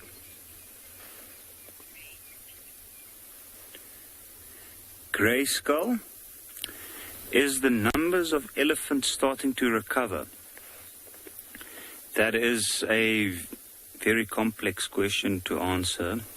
There's certainly more elephants than there were a number of years back, especially in the Kruger National Park. There was at one point around about the early 1900s, where they were seen every now and again in certain areas. In some areas they only really saw tracks of them, and they moved so secretively to stay away from areas where there were people due to hunting that it was difficult to get the exact numbers. Since the start of the Kruger National Park and the protecting of this area, their numbers have grown. And in the Kruger Park, their numbers have grown to a massive amount. So their numbers have definitely recovered in this particular part. In other areas, like Botswana, there's also a huge amount of elephants in that part. And although there have been recent articles in the news about mysterious deaths of elephants in the northern parts of Botswana, the numbers are still a lot more than it was 30, 40 years ago. I know in East Africa they do struggle with ivory poaching, and over there the numbers are worry as it is dwindling. But it's a question that I think will be different for different regions. The answer, I mean.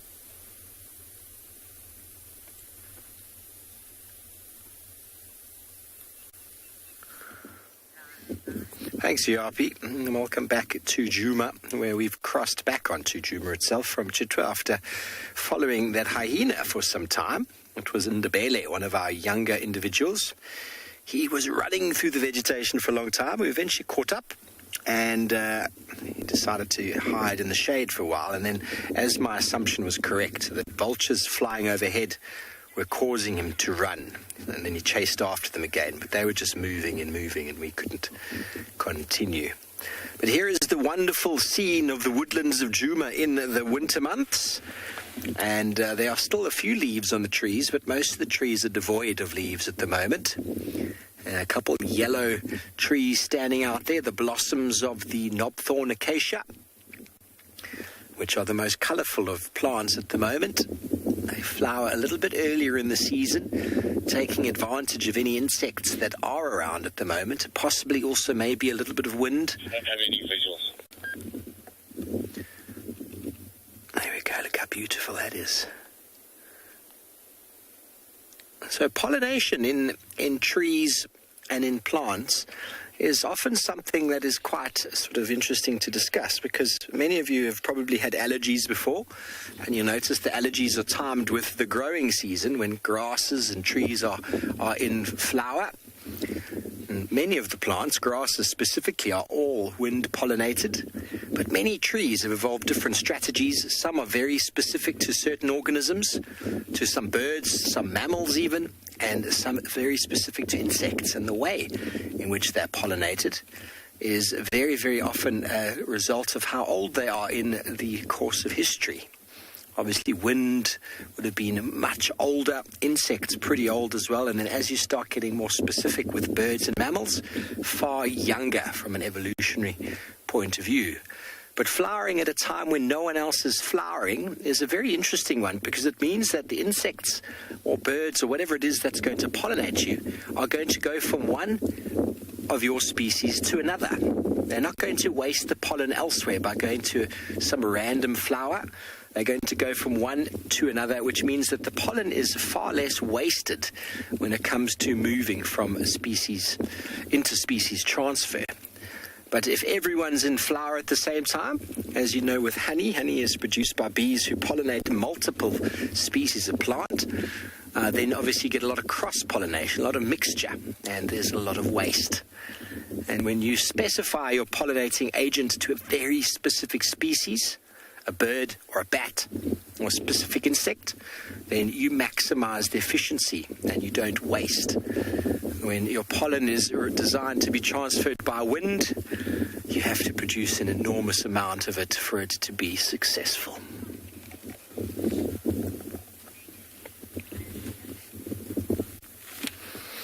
Megan, how pretty are they? You say you're loving the blossoms. Well, the yellow acacias now, the knobthorn, are really, really a good sight for this time of year.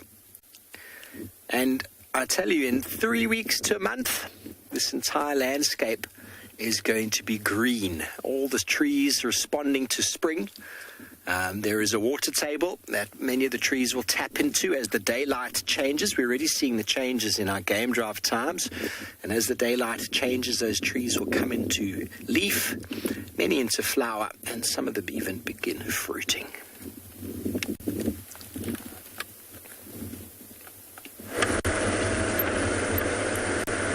It'll be very, very green indeed. There's lots of newbies around as the seasons change.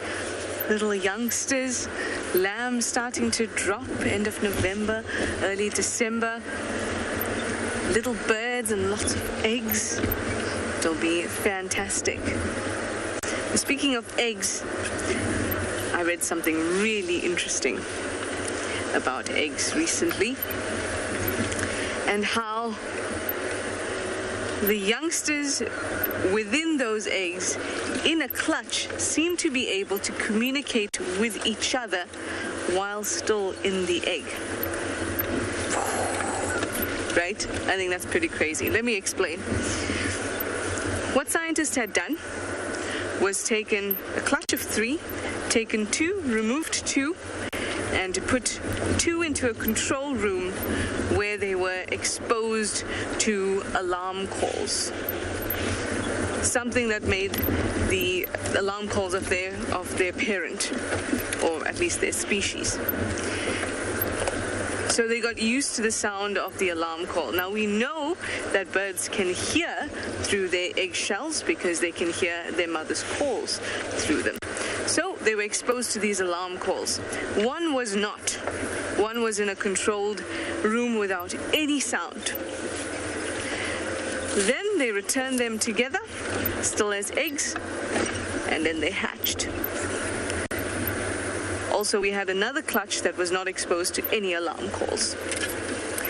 The clutch that was exposed to the alarm calls with 2 that were and 1 that was not, they crouched much quicker when they were exposed to alarm calls once they had hatched. And they were able to protect themselves better because they knew what the alarm calls were. That's interesting because that clutch that was not exposed to alarm calls worked slower.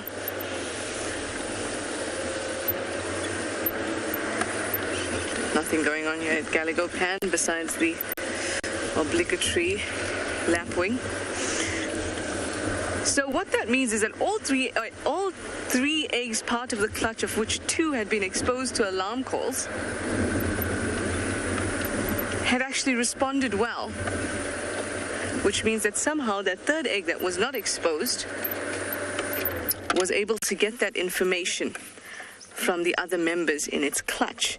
So the eggs had been communicating with each other prior to their birth, or their breaking out of that egg.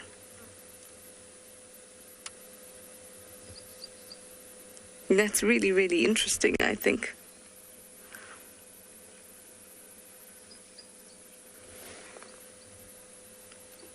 Hello, little Nyala. There were quite a few of them that went up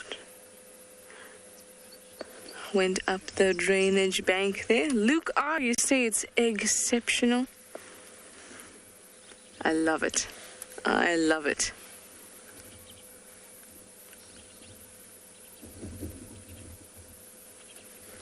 These Nyala are not impressed with us, Luke R.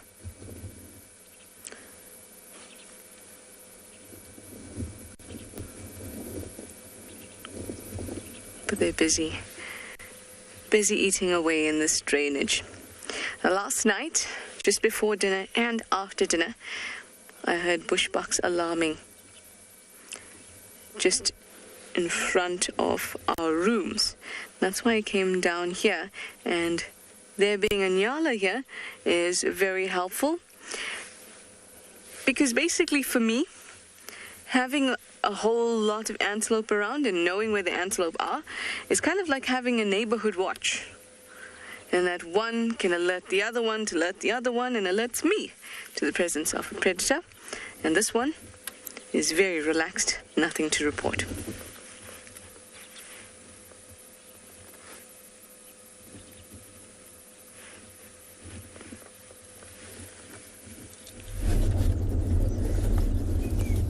Well, this takes me to Tswalu, where we have always been with my friend Daylan watching the meerkats. But we do not have meerkats here. We got mungus. Now, they want surely to drink, but they also have to be very, very careful. They know the dangers. Well, we call this the banded mungus, and I think they might have chickened out. They didn't want to take the chance and going to have a drink. A very small colony, because normally you see them in big numbers of 20, 30, 40, and you just saw them standing up there just like the meerkats. How exciting. I mean, we have always called this river sometimes the river of life or river of death. And just by staying here, to me, this today is the river of life. Seeing hippos, crocs, storks, and now the monkeys. Now they may backtrack, hide in those bushes, and then maybe build some more courage and come out, maybe as a bigger colony, unlike the 5, 6 that had come down. Who knows? I was talking earlier of not having seen a woodpecker drinking.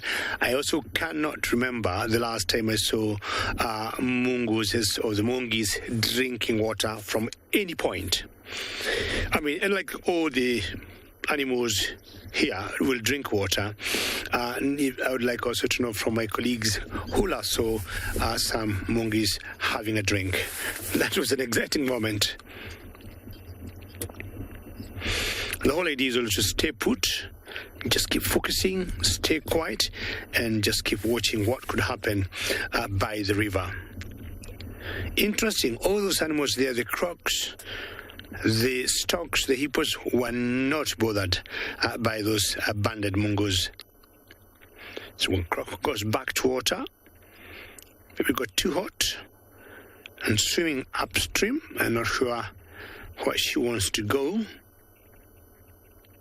But either changing location, submerged, disappears in the water, and the tail is still showing up. That's what I was saying earlier before. You'll see crocs, under the water, and they'll comfortably open their eyes, not because they're hiding from anybody, but they'll be very much in touch of what's happening in the watered world for them. They float very easily, unlike the hippos, which cannot swim or float in the water. I'm not sure, sometimes they pick anything as the water is flowing downstream.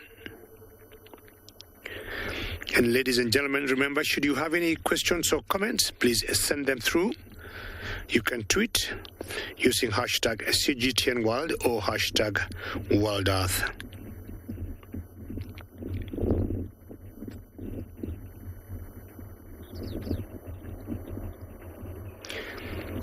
Oh, if you're coming back, I told you they might build some courage to come back. But as they do that also, if you look carefully, they keep coming, browsing on the ground to pick anything. Maybe any insects, any beetles. Just try and compare the size of these monkeys to the hippos and see they're very small, and these other animals are very, very huge. Just look at them. The hippos are not concerned at all.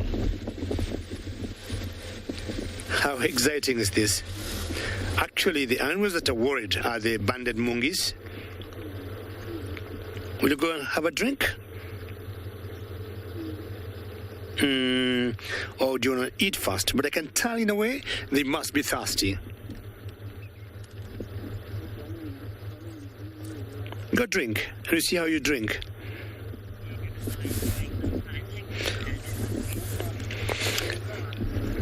This is one of my most special sightings. I mean, out here, every day is different. Any day you go out, it's like opening a new page, you know, or a new chapter in a book. You don't see the same thing at the same time. Wow, we got what? Hammerkop just landed there. Let's see whether the dynamics are going to change here. Not really. It's going back, retreating to where they were. And the bird that you just saw landing there is called the Hammerkop. Or is not. No, could be different. It's not a Hammerkop, sorry. I can't see very well from where I am. It could be maybe a thickney or some kind of lapwing. Yeah, it looks like some sort of lapwing. Let's see. If we see the head, we shall be able to know. Hammerkops have very big heads. It's walking towards the hippos. And again, look, the hippos are not even bothered. But the way it landed to me, it looked like a Hammerkop. It is a Hammerkop 100%. Yes, it is. It landed there, and you can see the big head. It protrudes from the back like a hammer. And set a view of sight. I just hope that these banded mungis will come back again and have a drink, and we'll wait for them here patiently.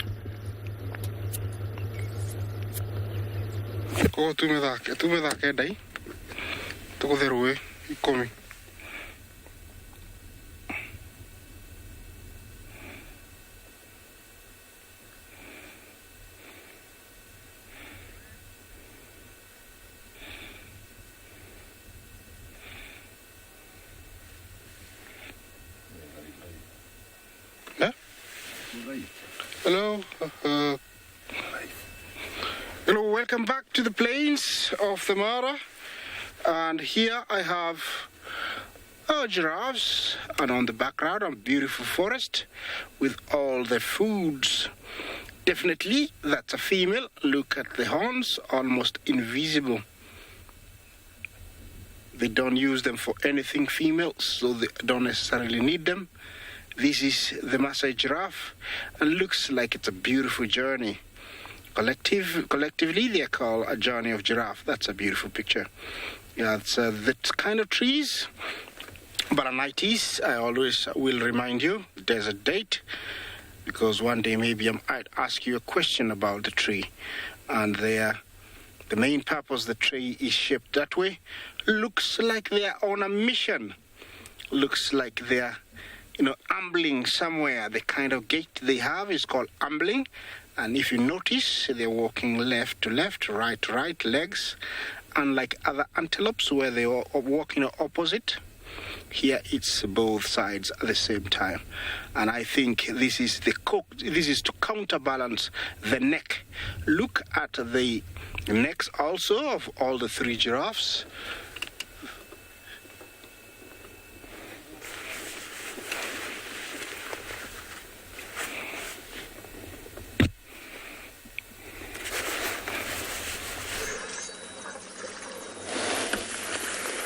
Look, a wonderful herd drinking.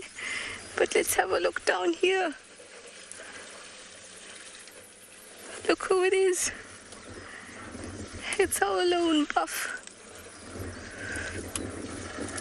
With a young male Ellie giving him a bit of problems here.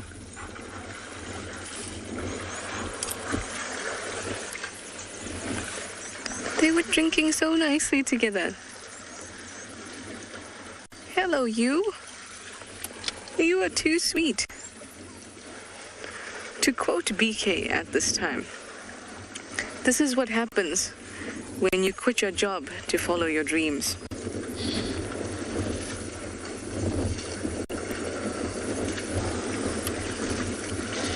Perhaps soon you'll have tusks.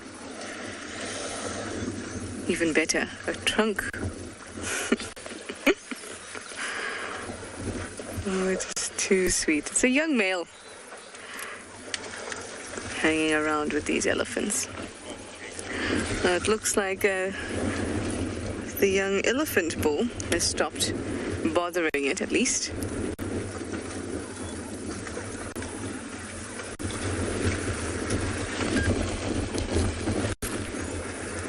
This is too sweet. So this is at least 5 days that they've been seen together. Listen to this gorgeous sound of all of them drinking.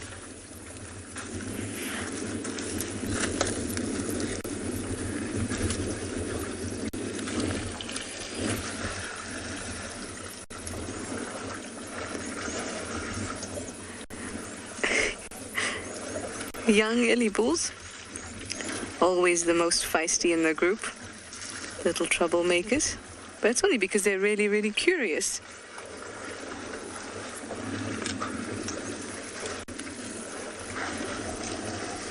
Flag show, you'd like to know what are the chances of it living with the herd forever? I have no idea.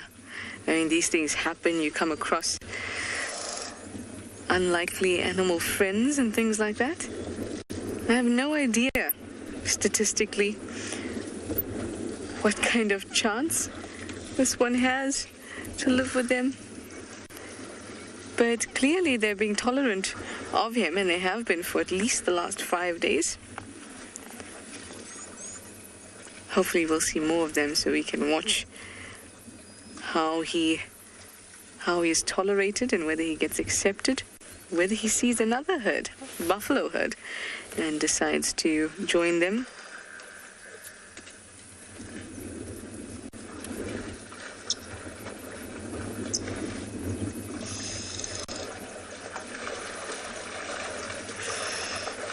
I love when they fling their trunks in the water like that. It looks like they're doing washing. They're hand washing their clothes in a river.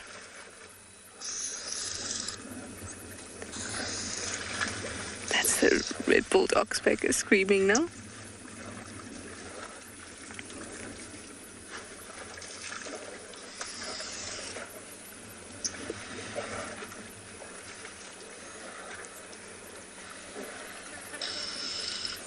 Oh, it's too sweet. So when it comes to a sighting like this, I like to just enjoy the sounds and the sights.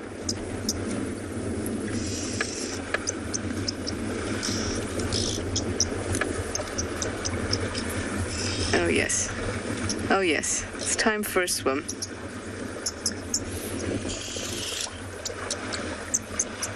This is how it starts. I know for myself, definitely. You think, oh, the water's cold, but you know, let me just go knee deep. You end up full body in the water. Luckily, I don't thrash about like an elephant.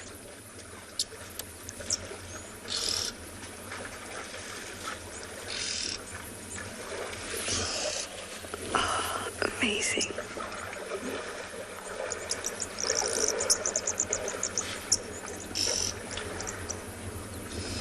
You can hear the water, you can hear these red-billed oxpeckers. Oh, look at that trunk.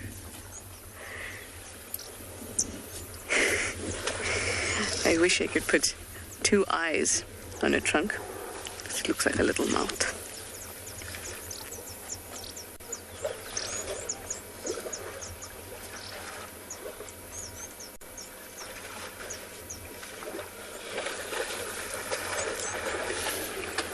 There we go, doing some hand washing again.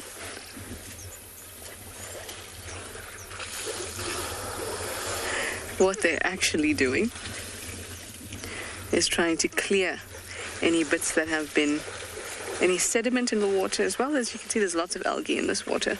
So they'll try to wave as much of it away so the water that they're drinking is nice and clean.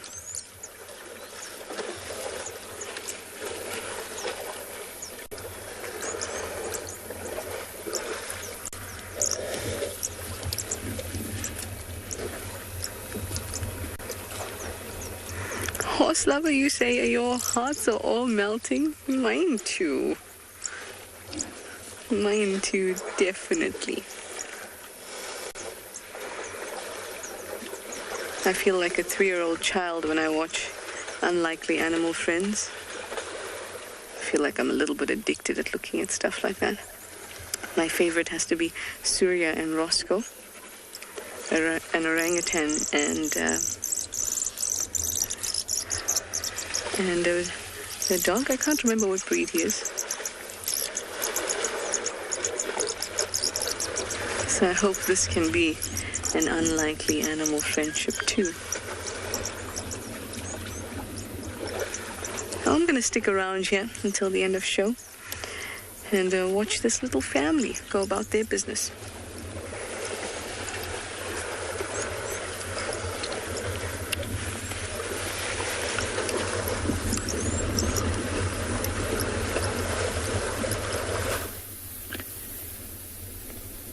And here's a bit of a different view of the watering hole. You can see that giraffe to the left, that's the guy that came down on the other side. You can see how nervous he is. He knows that there's lions. Now he's followed that older bull. Just look how dark he is. He's licking off his lips. He's just had a drink. Without the care in the world.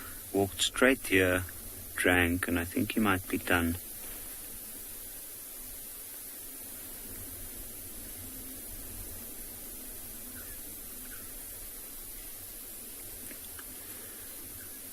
And we've been seeing other animals come and go all morning. Now where these giraffes are, actually there's two of the lions that's not far away from them. In fact, as the crow flies, maybe only about 40 or 50 meters. Those two look like they weren't really gonna do too much. I saw earlier they had a quick look at them drinking, but didn't seem too bothered.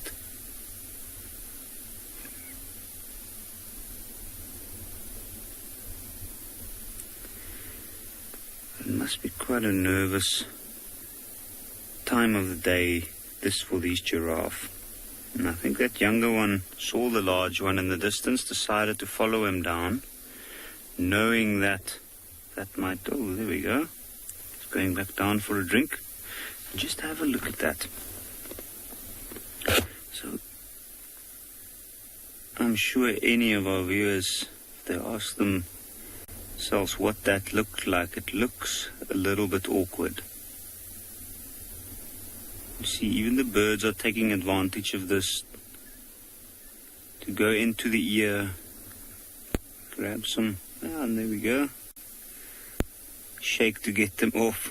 I think there's so much concentration and effort going down or going on and being involved in taking a drink at that position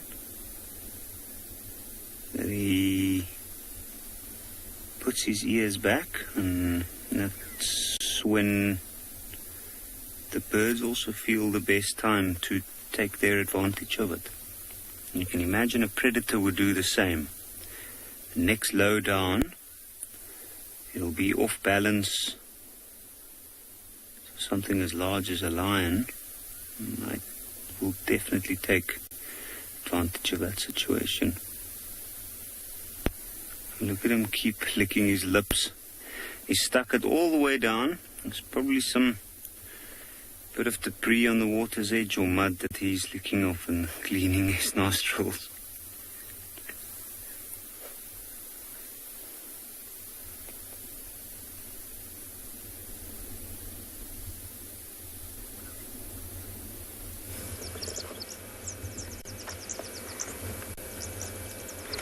Somebody got chased into the water just a little bit. Most of the herd has left, but he has two young bullies giving him a tough time.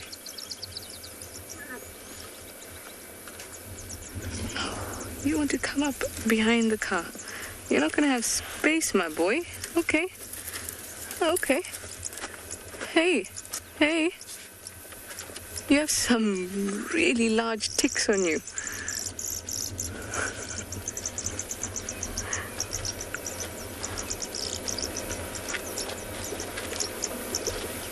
Aww. I'm sure this young buffalo will follow.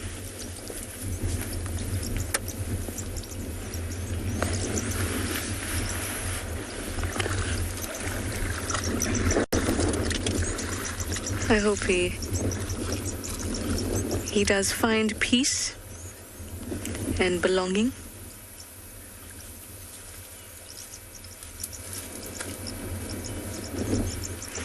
Sarah, you think they'll be best friends forever? Maybe. Maybe this young bull is just teasing. And when you see little boys like 5 years old and they will suddenly fight with each other and they become best friends. I don't know. I wonder if they'll remember this buffalo. I'm sure they will remember that buffalo seem to hang out with them fine, and they can, ride together.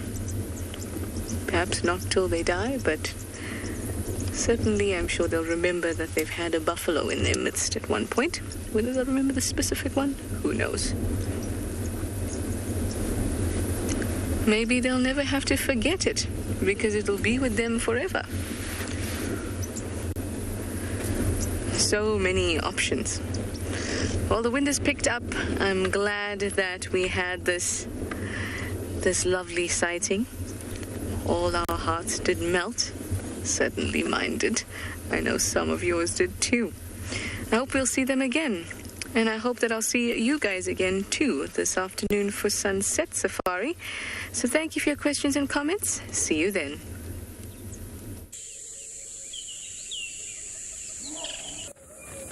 This program features live coverage of an African safari and may include animal kills and carcasses. Viewer discretion is advised.